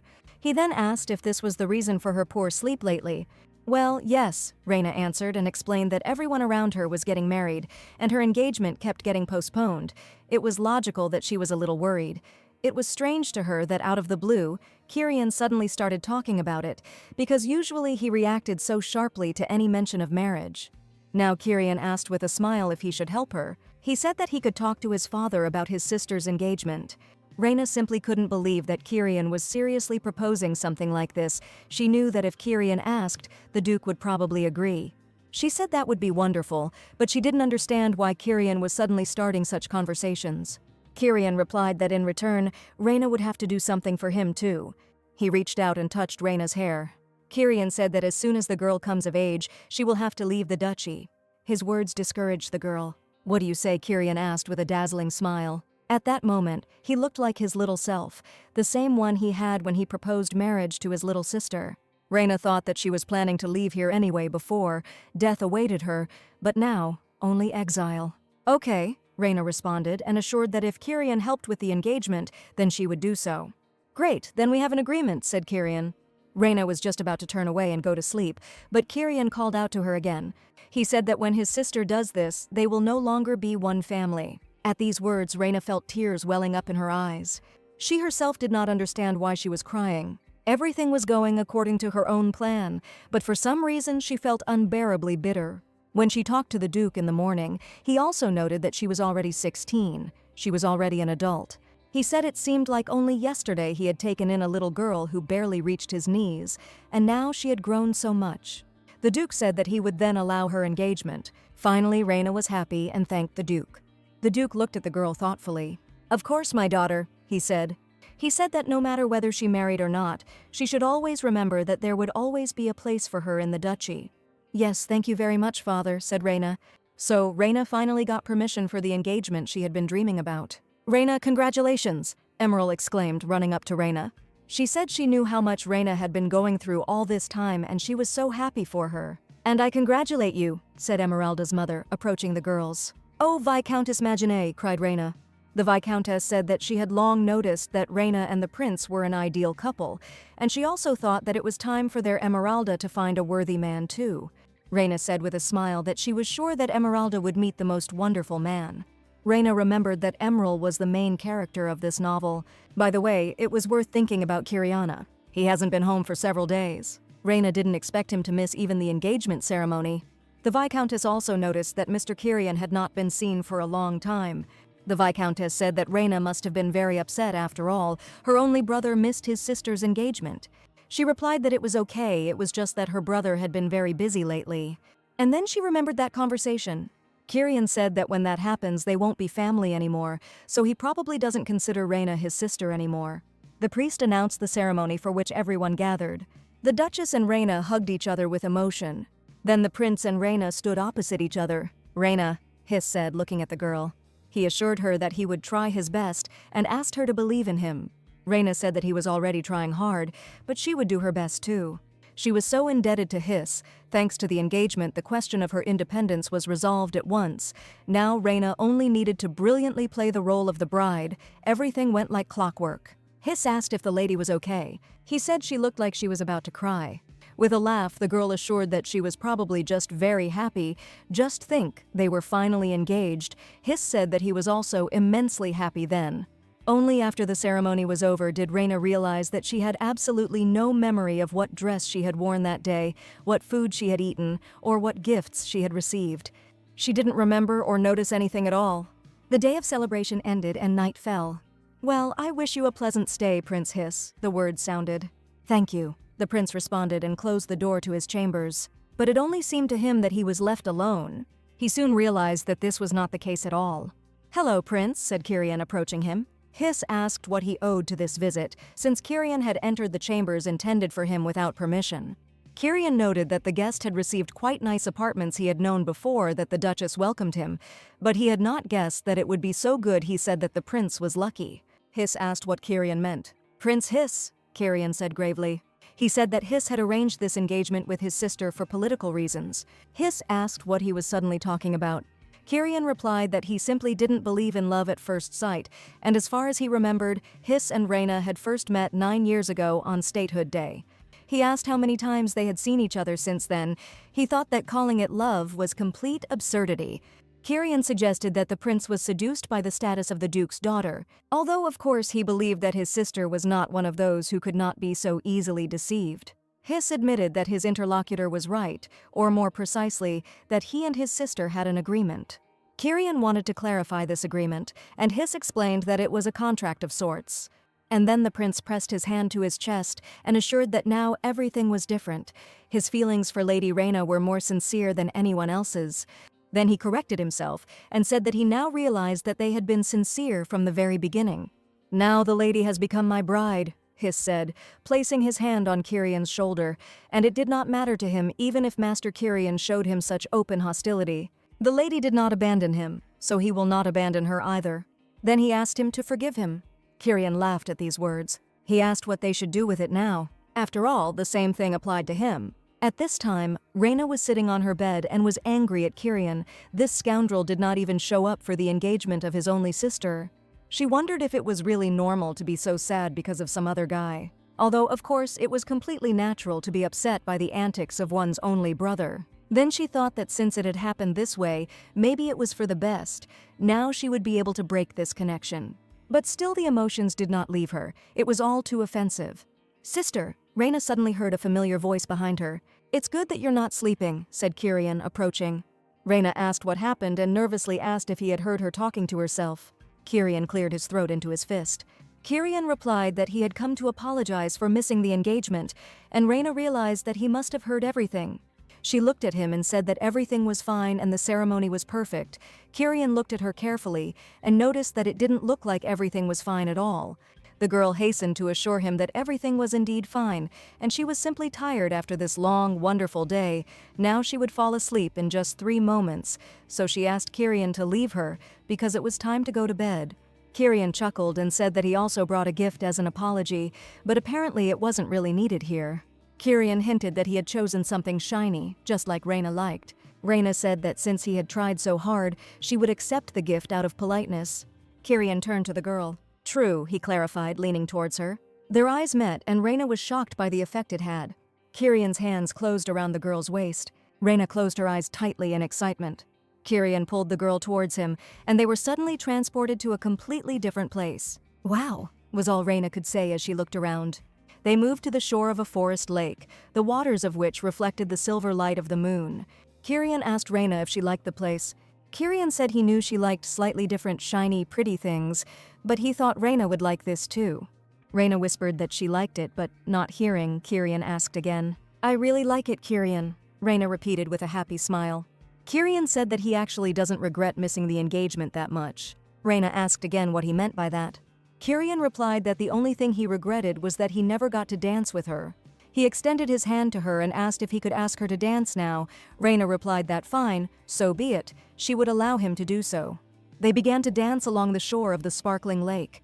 Sometimes Reina had doubts, but her brother was sweet and affectionate with her. It was hard to believe that he would suddenly turn into the cruel character from the original novel.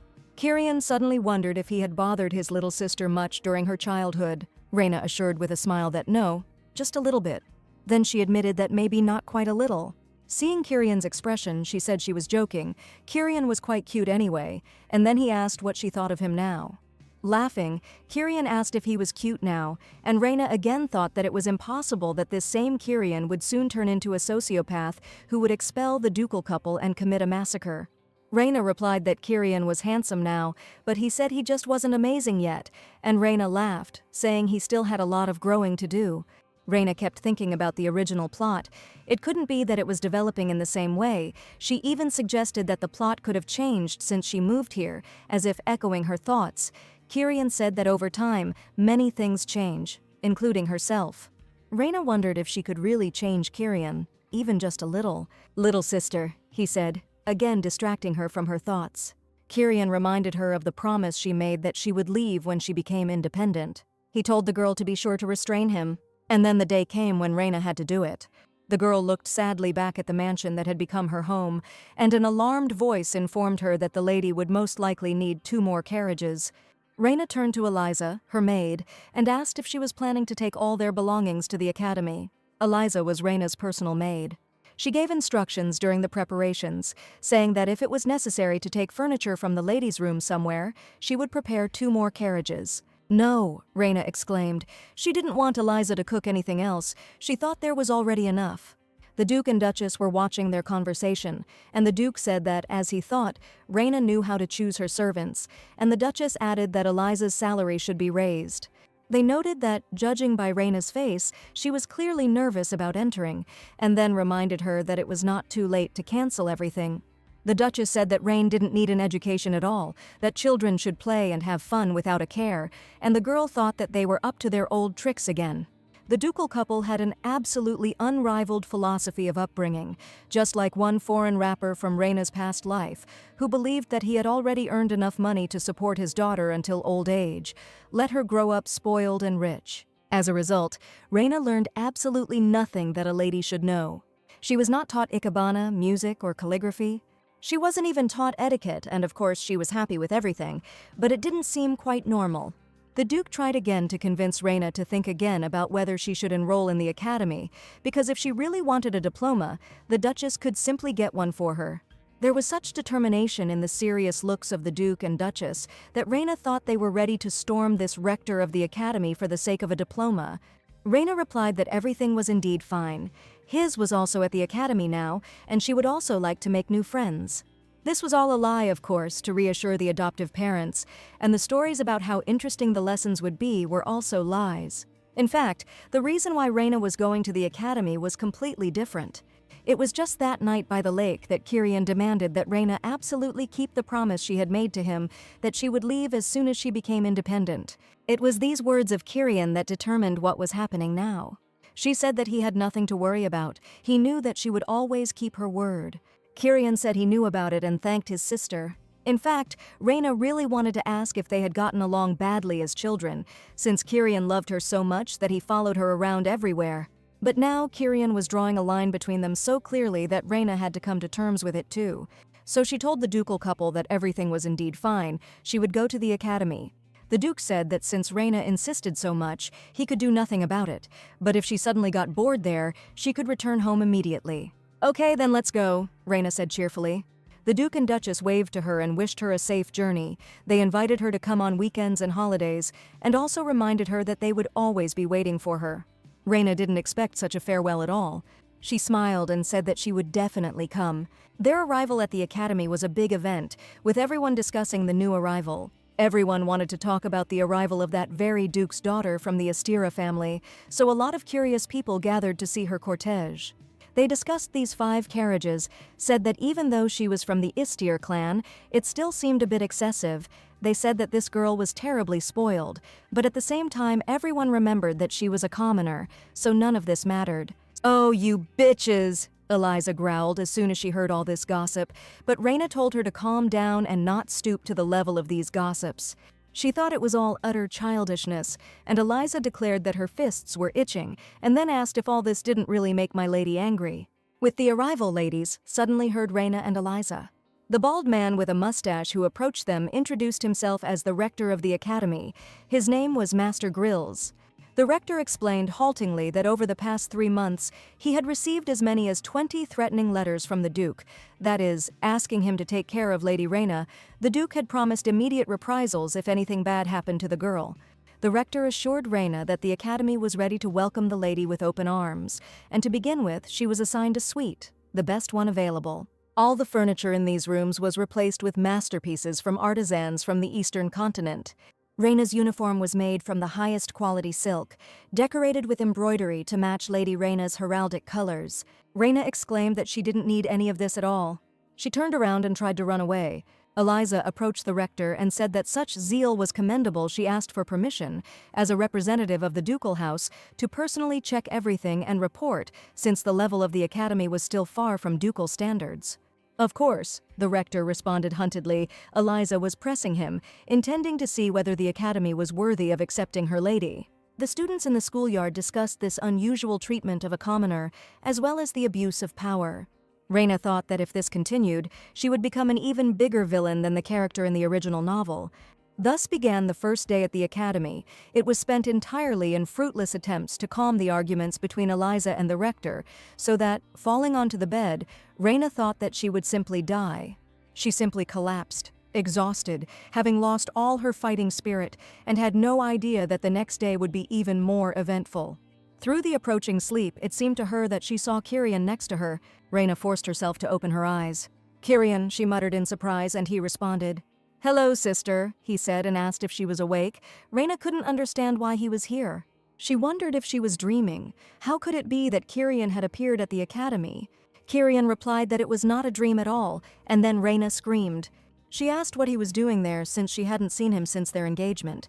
Kyrion immediately apologized for this. He explained that if his mother had caught him after he missed the engagement, he would have been in trouble, so he tried to stay away from the house. Reyna realized that Kyrion hadn't come home at all this time. He replied that ever since their engagement he had been sleeping on the street, and Reyna thought that he had been homeless all this time. She exclaimed that he must go home quickly because the Duchess must be beside herself. "Little sister," Kyrion said earnestly, and stated that she had never in her life seen what their mother could be like when she was angry. He was afraid, because recently the Duchess had been buying all sorts of weapons. Reyna could not imagine that all of them were for the re-education of Kyrion. Kyrion said thoughtfully that he had an idea. He wanted to live here with Reyna for a while. The girl simply couldn't believe what she had just heard. She screamed that Kyrion was completely out of his mind. What was he even talking about? But Kyrion didn't understand what was so outrageous about it. Reyna felt the Confucian instincts embedded in her blood awakening. She was perplexed by how two people of different sexes could live in the same room, especially since there was only one bed. Kyrion, as a completely Western man, still didn't understand anything he said that they would be able to accommodate somehow, since both the room and the bed were large. And besides, as a child, Reyna had often spent the night in her brother's room. Reyna exclaimed that it was something else entirely, and Kyrion said that it meant she had taken advantage of his kindness when she needed it, and now she was refusing to help him. A completely perplexed Reyna screamed that this was all too inconvenient, what Kyrion muttered, surprised by this reaction. Reyna said it was shameful, then that she didn't mean it that way. She tried to explain that now everything was completely different from when he was a child, because Kyrion himself would soon become an adult. Kyrion sighed and said that since there was nothing he could do, he would go look for a free room, and Reyna couldn't believe that she gave in so easily. He said that he would visit his little sister often. Reyna only had time to ask him to be careful, and Kyrion climbed out of the room through the open window. Well, thought Kyrion, this was actually awkward for him. The next morning, Reyna's first day of school at the academy began, where she ended up practically under Kyrion's duress. But in fact, she was even a little impatient to start studying. After all, so many years had passed since she last went to school. "Lady Reyna," a familiar voice reached her. Esmeralda hurried to Reyna with joyful greetings. Reyna rushed to her friend, assuring her that she was fine, and that she was also incredibly happy to meet Emerald at the academy. Emerald was also incredibly happy to see Reyna. "Oh, Lady Reyna," Emerald said enthusiastically. She noticed all the things Reyna had prepared for the classes, and said that it seemed like her friend was fired up with a thirst for knowledge. Emerald thought that Reyna was amazing, as always. Reina replied that since she had entered the academy, she decided to show what she was capable of. She thought that she had the experience and confidence of a graduate student from her past life. Emerald realized that Reina was also very strong in her studies, but Reina replied that she would simply try her best. Emerald assured that since childhood there was no one equal to Reina in anything. A lady entered the classroom and said that her name was Miss Fours and that she would be teaching them the history of the Empire. Miss Fours said that today was the first day of classes, and it would be a bit unusual. Miss Fours was going to conduct a small test on the first day. She will call the students one by one to answer the question. Reina was horrified by all this because she knew absolutely nothing. During her happy childhood, Reina had no need to study at all. History books were mercilessly taken away from her so that the girl could read the love story she liked. She had absolutely no way of knowing all these things. The teacher asked other girls about the names of the 4 great emperors who took part in the wars and why the first emperor abdicated the throne. Reina thought that the answer to the last question was the only one she knew. It was because he had grown tired of state affairs and had pushed the crown off on his chancellor. But Reina wouldn't have been able to formulate an answer either, unlike Emerald, who was asked this question. Emerald said that the first emperor decided he couldn't just issue orders from the palace while his subjects were fighting demons. Therefore, despite having reached the highest position, he handed over the throne to his longtime advisor to personally lead the extermination of demons. Reina was shocked at how cute it all was, and Emeralda seemed so meek and kind, but it was worth remembering that she was still the main character. The teacher said that Lady Emeralda was right. She had stated everything very accurately and precisely. Reina didn't understand why everyone was nodding at this answer, but she wasn't given time to think, because she had to answer the next question. Miss Fours wondered aloud what other question she should ask. She asked what year the empire was founded. Reina thought this question was a fantastic solution. The question was incredibly easy, and there was a smug expression on the teacher's face. It seemed that Miss Fours had also received a letter from the Duke and was now in a hurry to show concern for Reina. The other students started looking sideways at her. But she only knew the date of the founding of Joseon, so she randomly named 1392. Her answer rang out loudly in the silence of the classroom. A confused expression appeared on Miss Fours' face. One of the students was clearly triumphant at discovering Reina's ignorance. Emerald was frankly shocked by this. And yet Miss Fours said that it was a brilliant answer, because they missed each other by a very small margin, since the empire was founded in 1786. But an important event also happened in 1392, so Lady Reina's words had some merit. Lamira raised her hand and asked what could have happened in 1392 in the empire that had not yet been founded. Miss Fours obviously had to choose between saving face in front of her students and the Duke's letter, so she said that Lady Lamira had made a very apt remark that had hit the nail on the head.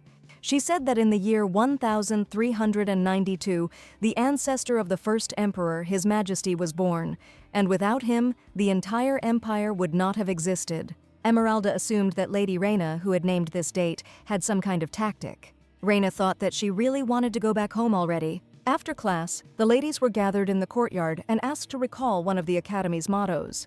Nobility obliges, or rather noble origin obliges. Madame Janet, the ladies' class teacher, explained that what they were all here for today was closely related to this motto.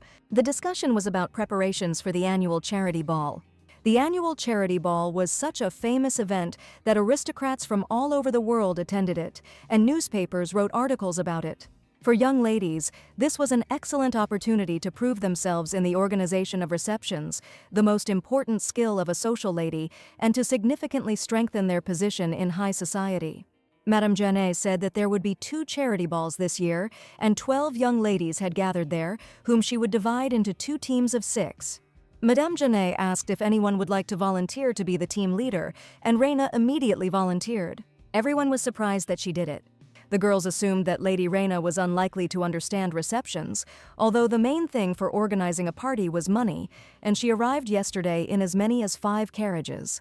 Everyone thought that Lady Reina's fortune was unrivaled, and Reina thought that Eliza had done the right thing in offering to take 5 carriages. Reina thought that it was time for her to start slowly increasing her influence in order to help Hiss become the crown prince. She had to at least work off the money she received for the contract. Madame Janet said that it was fine. Lady Reina would be the head of one team, but now it was necessary to choose the second. "I'll try," said another girl. It was Lamira, and she promised to contribute generously to ensure that everything would go off without a hitch. Reyna thought that it was her eternal rival again, whose family hadn't gone broke at the wedding, so she clearly had enough money for everything. So the decision was made. 2 team leaders had been appointed, and Madame Janet was now looking forward to the evenings they would organize. This is how this first day, full of impressions, passed. In the evening, Kyrion came into Reyna's room and, while devouring sweets, asked what was bothering her. Reyna thought he was making himself at home, even though this was actually her room. Reyna, who had been tormented by remorse for throwing her brother out to spend the night in an unknown place, eventually allowed him to stay, but now she was not going to tolerate his questions. She wanted him to come home as soon as possible. Kyrion stated that this was out of the question if his little sister was in such a difficult situation, then he simply had to be there. Kyrion suddenly stood up, walked over to Reyna and took the comb from her hands, offering to help her. Reyna couldn't figure out what was going on in her brother's mind. Kyrion said that it all reminded him very much of his childhood. Even though there was an invisible boundary between them that hadn't been there before, Reyna thought that in Kyrion's memory, she still seemed to be his little sister. Kyrion started combing her hair and asked what was bothering her, and Reyna replied that today she became the leader of the team preparing for the charity ball. Tomorrow she needs to recruit participants, so she is wondering if she will be able to put together a good team. Kyrion asked if he could help her, but Reyna could hardly imagine how exactly he was going to help her. Kyrion replied that he would somehow be able to help his little sister because he could do anything. So ladies, pay attention, Madame Janet announced the next day, in which the heads of the teams were to recruit members to jointly prepare the ball. As in previous years, the team will be determined by a game of rock, paper, scissors, a flawless method with no possibility of rigging. The winner of each round will select one participant. The girls stood opposite each other and began the game. The first round went to Lady Reyna. Reyna screamed with joy. Lamira said she just gave in once, and Reyna chose Lady Majine, and Emerald happily joined her. Lamira gritted her teeth at such impudence. They continued the game to make the next choice. This time Lady Lamira won. It was already clear to everyone who exactly would be chosen next time. And the next participant to be named was Lady Andover, as expected. There were rumors that the Earl of Andover's family had recently made a fortune in a certain affair, so Lady Lamira clearly preferred money to friendly relations with other ladies. Lamira's friends explained this decision by saying that Lamira always has everything thought out and calculated in advance, but Reyna thought that these spineless people had just lost money. A new round of the game has begun. When the last round was over, Lamira said with a smile that she was sorry for having just won it. She won in the very last round. Reyna congratulated her on this victory.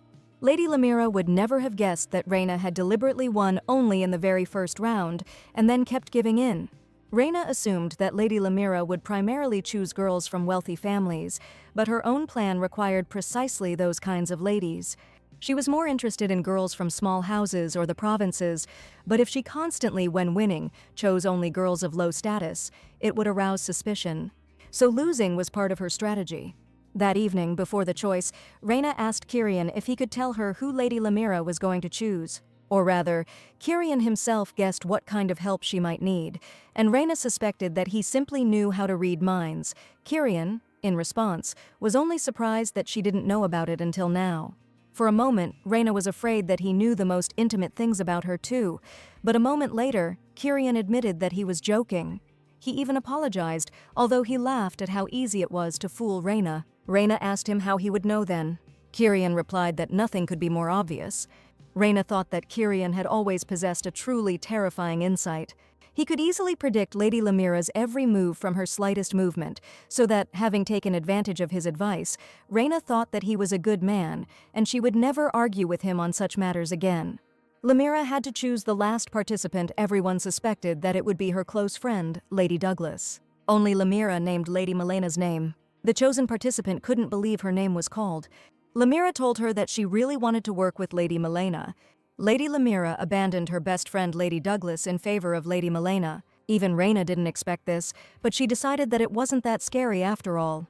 Reyna greeted her team and announced that she was glad that they would be preparing for the ball together, and for her part, she promised to do her best to make their event a success. The main preparations were supposed to start tomorrow. Reyna said with a cheerful smile that they would meet at the main gate after class.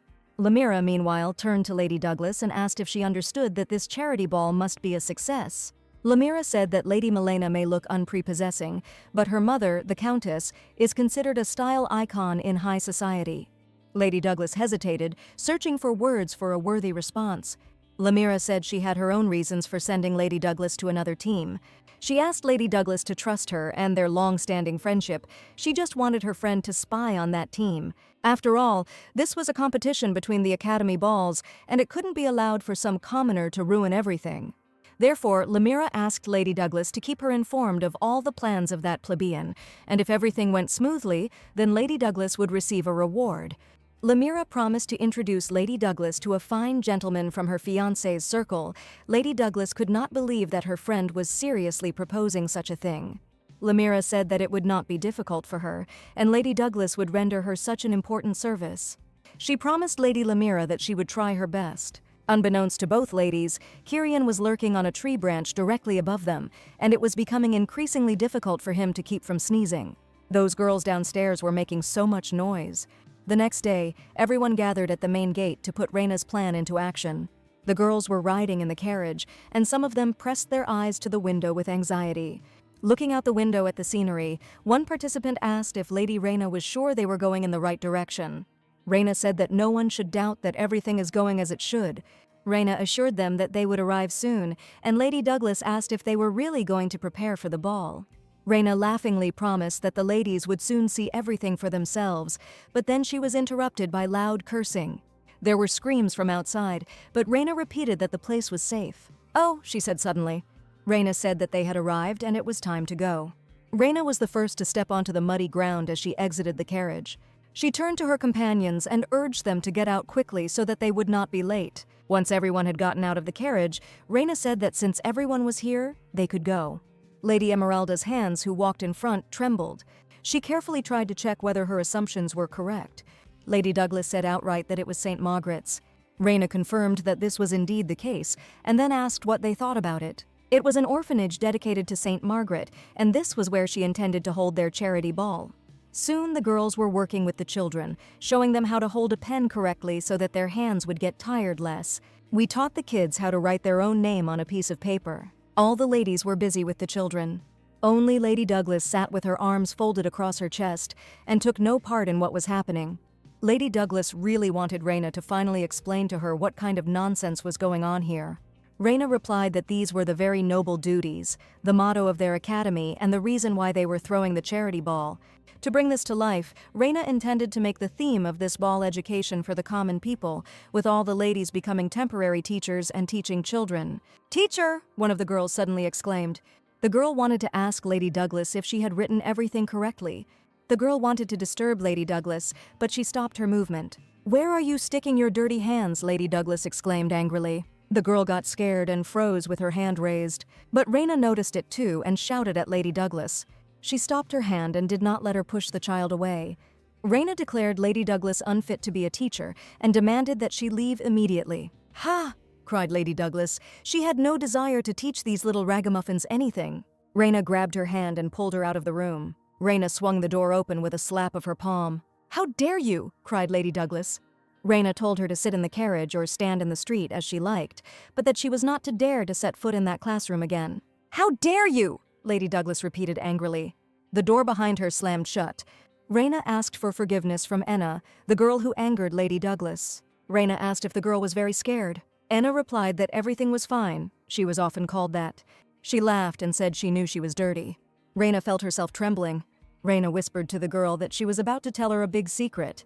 She said that, in fact, this teacher had not washed for several months. Enna couldn't believe what she had just heard. She exclaimed that the lady had called her dirty, while she herself was no better. Reina explained that the lady was just using perfume, so it wasn't noticeable, but if you got close, the smell hit your nose, and she pushed Enna away, afraid that she would smell it. Enna asked why the lady hadn't washed for so long.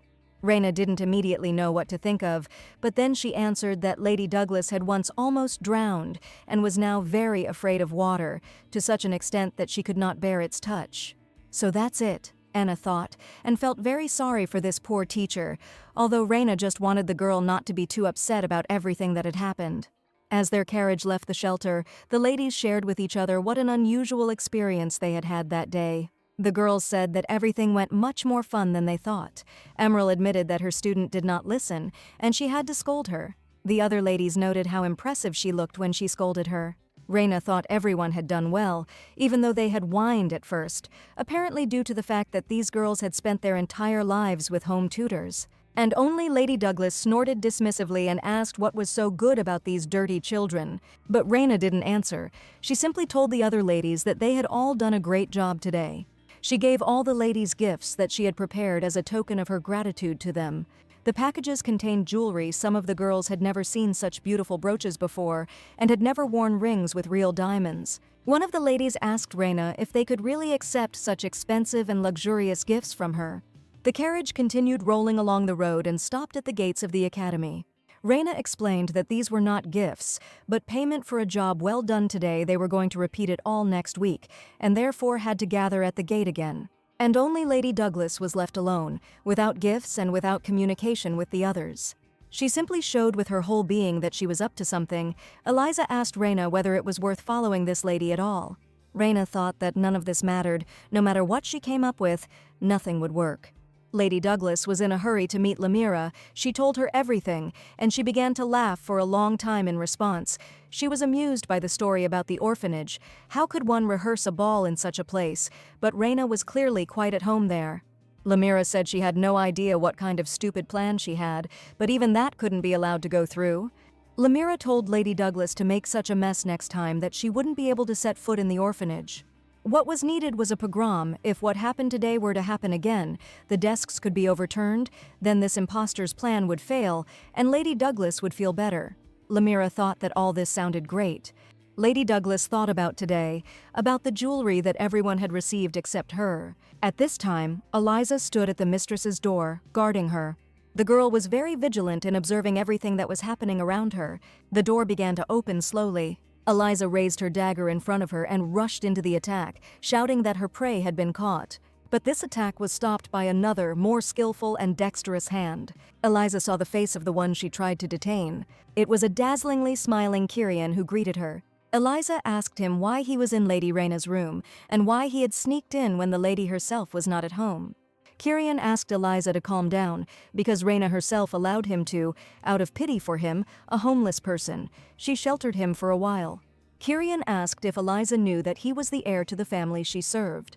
Then he said that he was not looking for Eliza for that reason at all. He noticed that one noble girl was trying to set up her sister. Eliza asked angrily who dared, expressing a desire to tear the man to shreds. Kyrion thought that all this was too tiring for him. He knew his sister wouldn't like it, so they should just leave it at that. He'd handle it himself. Kyrion said he needed Eliza's help with something else. In vain did Reina tell Eliza that she did not have to go with her. But with a burning gaze, Eliza objected to her, saying that she was a little offended by her. She should have accompanied the lady from the very beginning, because her job was to protect Reina. Reina could have said that Eliza was hired as just a servant, but she already understood everything, so she said that since Eliza came anyway, she might as well teach the children something. Eliza said that she could explain how to break bones, how to set bones, how to paralyze a person with 2 fingers. She was ready to explain to the children whatever the mistress considered necessary. In the courtyard of the Lady Douglas orphanage, the same girl, Enna, called out to her. Lady Douglas angrily asked what the girl wanted, and Enna replied that she had a present for the teacher. Reina didn't have time to stop it and looked at Eliza. The battle-maid froze, awaiting orders. "You," Lady Douglas said at that moment, looking at Enna. She was clearly furious at what the girl brought her. "Wait!" Eliza screamed and ran towards them. She managed to deftly cover Lady Douglas's mouth with her hand, and Reina turned to Enna and expressed delight at the gift, and then asked what it was. It was a very beautiful, carefully decorated water bottle, and Enna explained that she wanted to help the teacher overcome her fear of water. As soon as Eliza loosened her grip, Lady Douglas tried to ask what kind of cheap stuff it was. Reina told Enna that Teacher Douglas wanted to say that this was not a cheap gift, and that she was very grateful for such a valuable gift. "True," Enna happily asked again, and said that yesterday she heard a story about a teacher who had not washed for several months because of her fear of water. Enna felt so sorry for her. Lady Douglas tried to dispute these words, but Eliza did not allow her to do so, and Reina told the girl that Teacher Douglas was so touched that Enna was worried about her. Everyone avoided the teacher, but Enna was the first to take care of her. Enna said touchingly that she was sorry that the teacher had no friends at all. Enna extended her hand to Lady Douglas. She hastened to assure her that everything would be fine now, because now she would become her friend. From that day on, Enna simply did not leave Lady Douglas alone, bringing her water so that she could drink. She called her to come with her when she was about to go water the flowers in the flower bed. She saved the juice that they treated her to and brought it to Lady Douglas to drink. Lady Douglas could only thank Anne for all her care. After all, the whole time she was communicating with the girl, the shadow of Eliza, who was in a very angry and determined mood, was looming somewhere nearby. Lady Douglas told Anne that she was very sorry, but it was time for the teacher to go home. Enna agreed that she felt sorry too, and then told her that thanks to the teacher, she had had a lot of fun today. Enna said that she was her friend, and even if the teacher did not wash for 100 years, she still would not turn away from her. Enna squeezed Lady Douglas's hand with her small hands and invited her to come and play again. Okay, agreed, I had to tell Lady Douglas, but she wanted to tell everyone something else. She didn't smell at all. She said that next time everyone could smell it for themselves. Enna said that the teacher need not be embarrassed, and Lady Douglas declared that indeed it did not smell at all. Enna said she would be very glad to see her again next week. Raina smiled as she watched the scene. Raina told Lady Douglas that she had done a great job today, so she was entitled to receive a gift from her like everyone else, and she was also expecting her next week. Lady Emeralda sat on the bed and looked out the window. "Emeralda, answer," they called to her, and she turned around quickly and sadly. The mother leaned over her and repeated the same question again. She wanted to know why she wasn't the main organizer of the charity ball, but Emerald could only stammer out her apologies to her mother. "Do you think I came here to hear an apology?" asked the Marquise de Magne. She could still understand how to give in to the Duke's daughter, but how could she give the leading role to some Lady Lamira, something Emeralda was only thinking about at such an important time when she needed to strengthen her own position in high society? Emerald, lowering her head, explained that she thought it would be better to assist Lady Raina behind the scenes. The Marquise recalled that she had already told her daughter more than once not to get so carried away in playing at friendship with this Duke's daughter. The Marquise said that Emerald seemed not to understand the seriousness of the situation. She asked if Mr. Kyrion had ever responded to the letters Emerald had sent him, even though her mother had warned her not to rely solely on an unfinished spell. For this spell to work, the target had to have at least basic sympathy. At this charity ball, Emerald had to make a lasting impression on the ducal couple. Whether Emerald was the organizer or not, she was destined to be the main star of the evening. Emeralda couldn't object to her mother. The days at the academy went on as usual.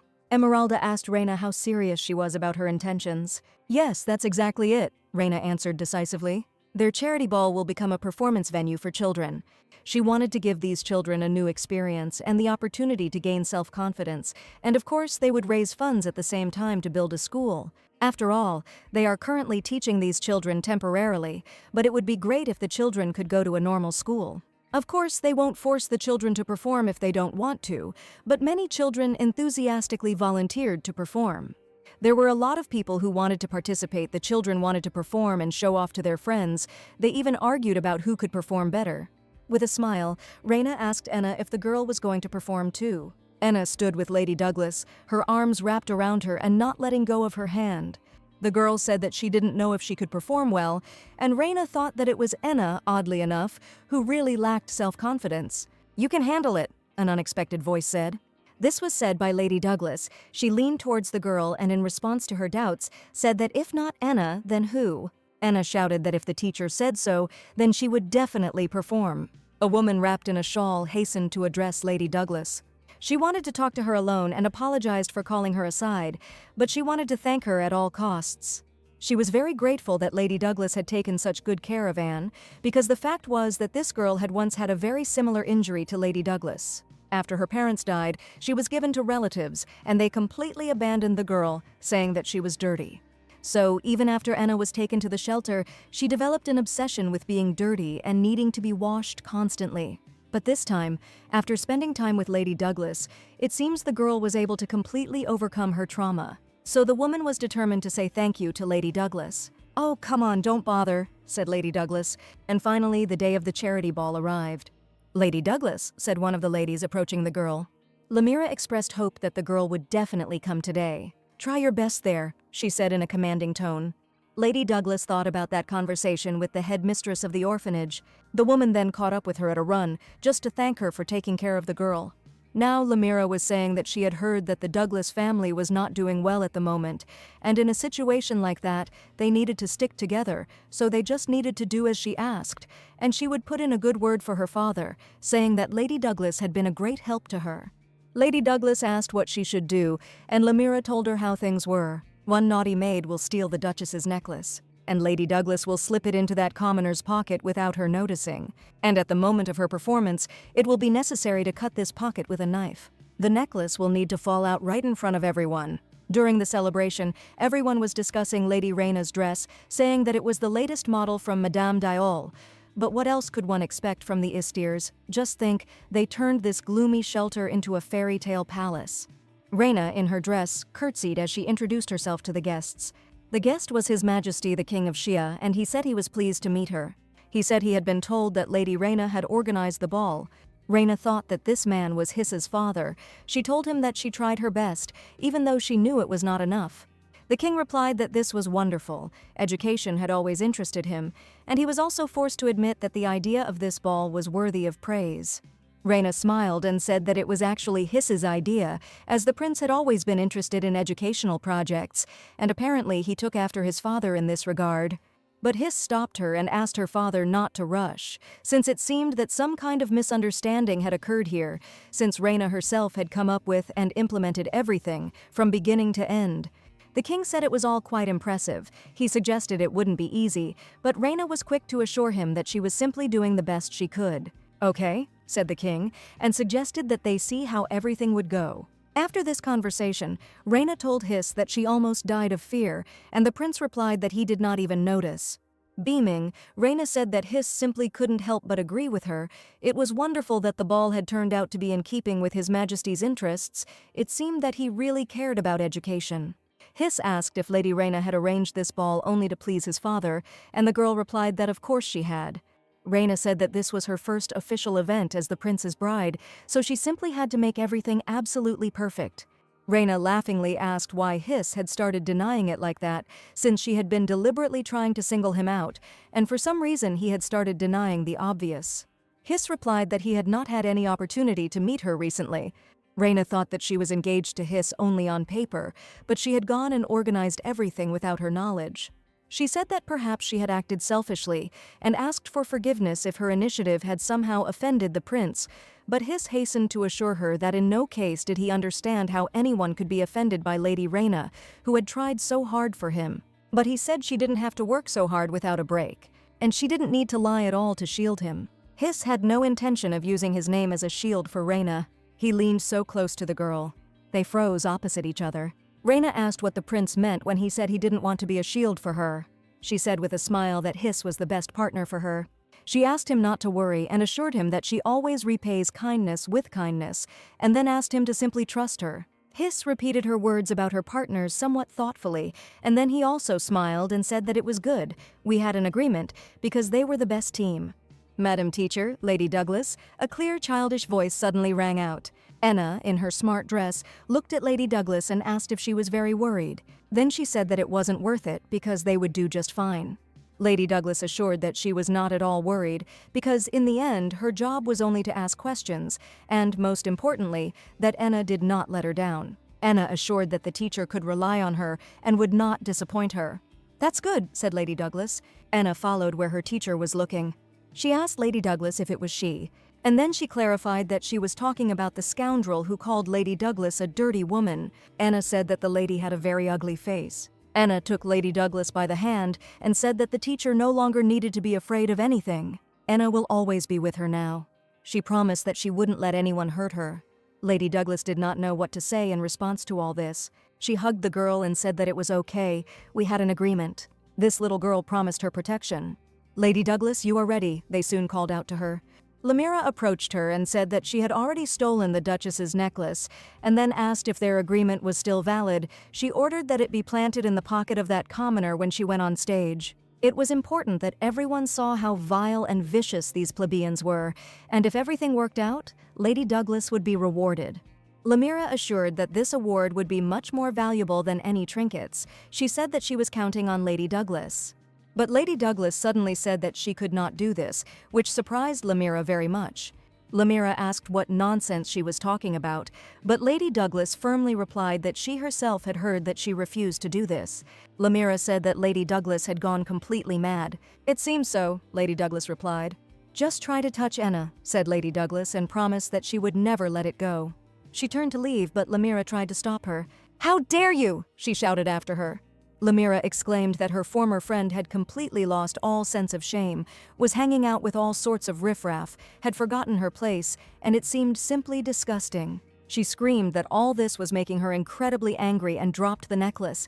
She bent down to pick it up, although she had absolutely no idea what to do with it now, where to put it now. It was at that moment that someone called out to her. "What are you doing here?" asked the commanding voice. Lamira turned around in fear. She didn't expect to meet anyone here. But it turned out to be the Marquise Magine, who asked what the girl was doing there while the celebration was about to begin. The Marquise immediately noticed what Lamira was trying to hide. She asked if it was Lady Annery's necklace. They said that she got it from her great-aunt, and it was very expensive. The Marquise Magine asked how it ended up with Lamira, because that simply couldn't be possible, for such a noble lady to take someone else's thing without asking. Lamira hastened to assure that she would never do such a thing. Lamira said she just wanted to put the necklace back because she found it by accident. The Marquise repeated her words anxiously, and then said that it was unlikely that the necklace could have fallen by itself. It meant that someone had stolen it. Lamira replied that the Marquise simply could not imagine how skillfully the children from the orphanage picked other people's pockets. Recently, one ran away so quickly that it was simply impossible to catch him in time. "My God, is this possible?" exclaimed the Marquise. She said that they must immediately go and sort this out, because the guilty needed to be punished as soon as possible. Lamira replied that she had no evidence, and the Marquise Magine agreed that it might look as if Lady Lamira herself was the thief. The Marquise said that, nevertheless, her conscience did not allow her to close her eyes to this incident.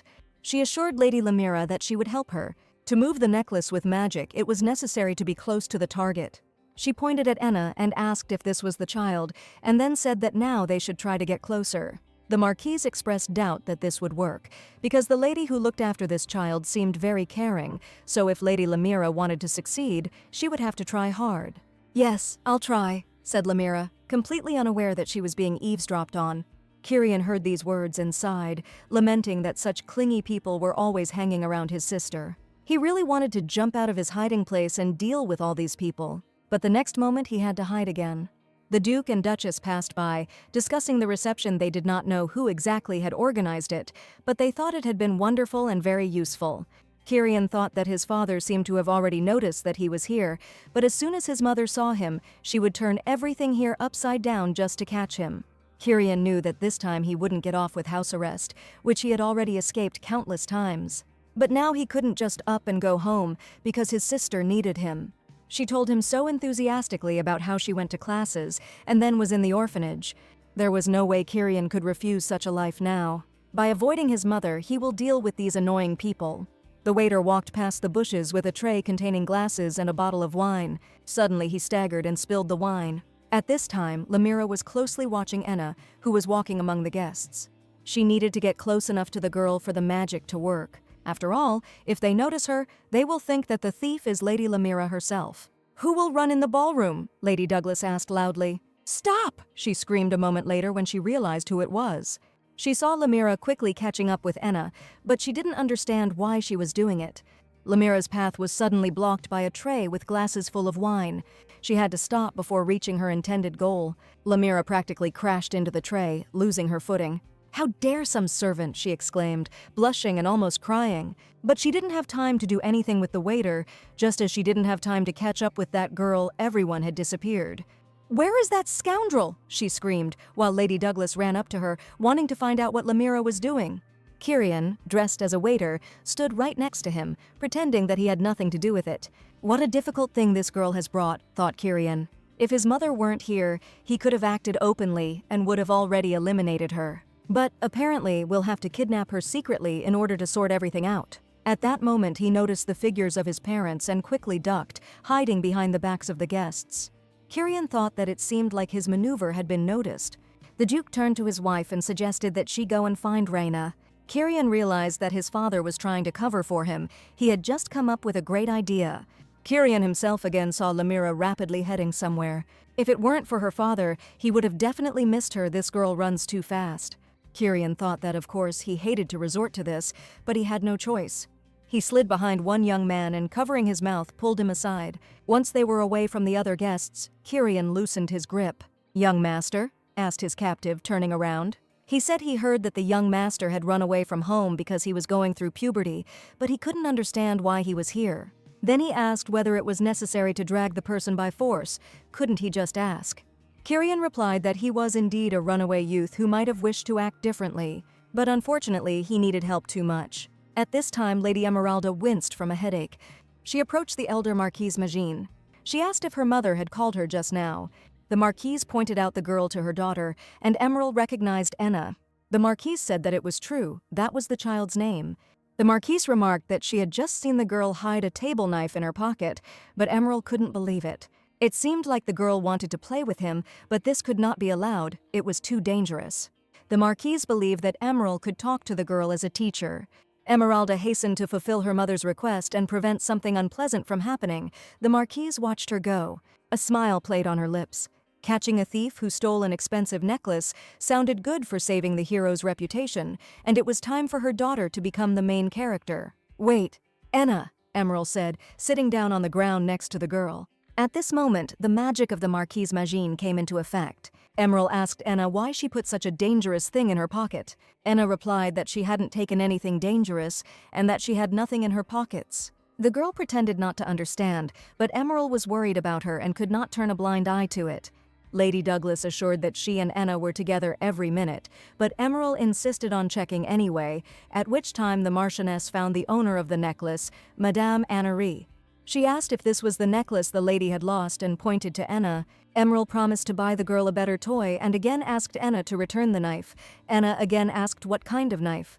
Lady Annery looked at them and gasped loudly. "My necklace!" she exclaimed excitedly. Emerald couldn't understand where the necklace suddenly appeared in Enna's pocket. Mom said the girl took a butter knife from the table, not a piece of jewelry. Instantly, spectators began to gather, discussing how Lady Emeralda had just taken the missing necklace from the pocket of that commoner, and yet Lady Annery had always treasured it so much. It was such a wonderful jewel.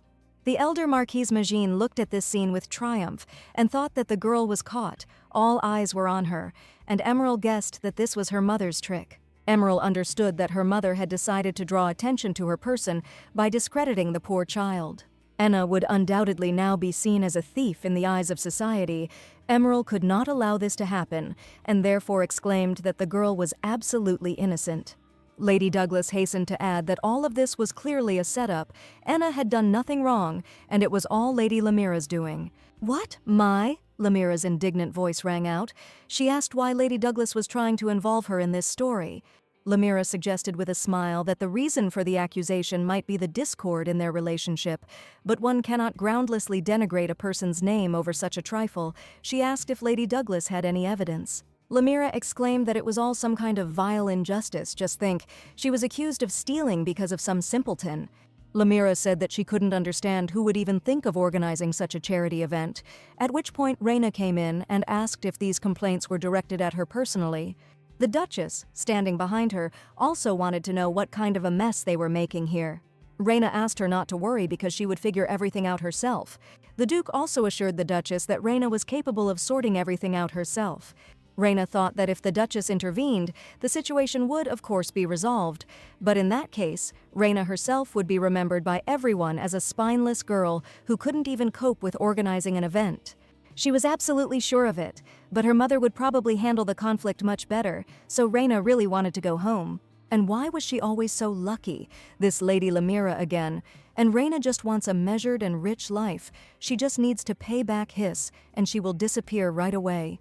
"How timely you have come," exclaimed Lady Lamira. She stated that the girl Reina brought stole an expensive necklace. Reina asked if there was evidence. Lamira replied that everyone present witnessed the jewelry being taken out of the girl's pocket.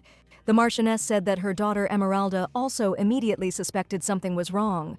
She asked Lady Reina not to be sad, because no one could have predicted such an outcome. She was just showing kindness, because she has a pure heart. The Marquise Magine pretended to support Reina, but in reality she was simply trying to humiliate her. It was just unclear why she would do this. Reina said that everything was fine, there was no reason to be sad. The Marquise said that it was all thanks to her daughter that the thief had now been caught. "You're wrong," Reina replied, shielding the frightened girl. She said that Anna did not steal the necklace. Reina asked if they would believe her if she gave them proof. Of course, she didn't have them, but they could be created, and in this world only authorities could do that. At that moment, someone covered Reina's mouth with their hand and declared that they had evidence. "Hiss!" Reina exclaimed in surprise. The prince asked if the lady was going to ask the Duchess for help. Reina assured with a smile that not at all. Hiss whispered to her that he would sort it out for his lady. He turned to Mrs. Anery. He asked if she had accidentally spilled any wine today, and Mrs. Anery replied that no, she hadn't even touched it. Hiss invited everyone to look at the necklace. There were obvious traces of wine on it, and it's unlikely that this little girl would drink it. Lamira asked how they could be sure of this, because who knew what could be expected from such an ill-mannered child? Reina replied that she was very strict about this, as children should not touch alcohol even by mistake. Hiss said that, among other things, the marks on the necklace were quite large, indicating that whoever stole it likely stained their own clothing as well. The real culprit's outfit should have huge stains on it. "Really?" Lamira exclaimed, feeling unkind glances directed at her. Everyone immediately remembered that last time Lady Lamira seemed to have praised this necklace very much. Many had heard this. She said that she would like to see it at the next evening, too. There was also the incident during the engagement when she wore Lady Reina's bracelet, which was completely shameless behavior. Lamira couldn't stand it and simply started running away. Reina felt like she was experiencing déjà vu, and she admired her tenacity, as Lamira knew perfectly well what the outcome would be, yet she still continued to hatch some kind of plot. At that moment, Reina felt someone take her hand. Anna wanted to ask her for forgiveness, because all this was happening because of her. Reina and Lady Douglas began to dissuade the girl, as she was not guilty of anything. Lady Douglas asked the girl not to say that, because she had done nothing wrong. "That's right," Madame Anery's voice reached them.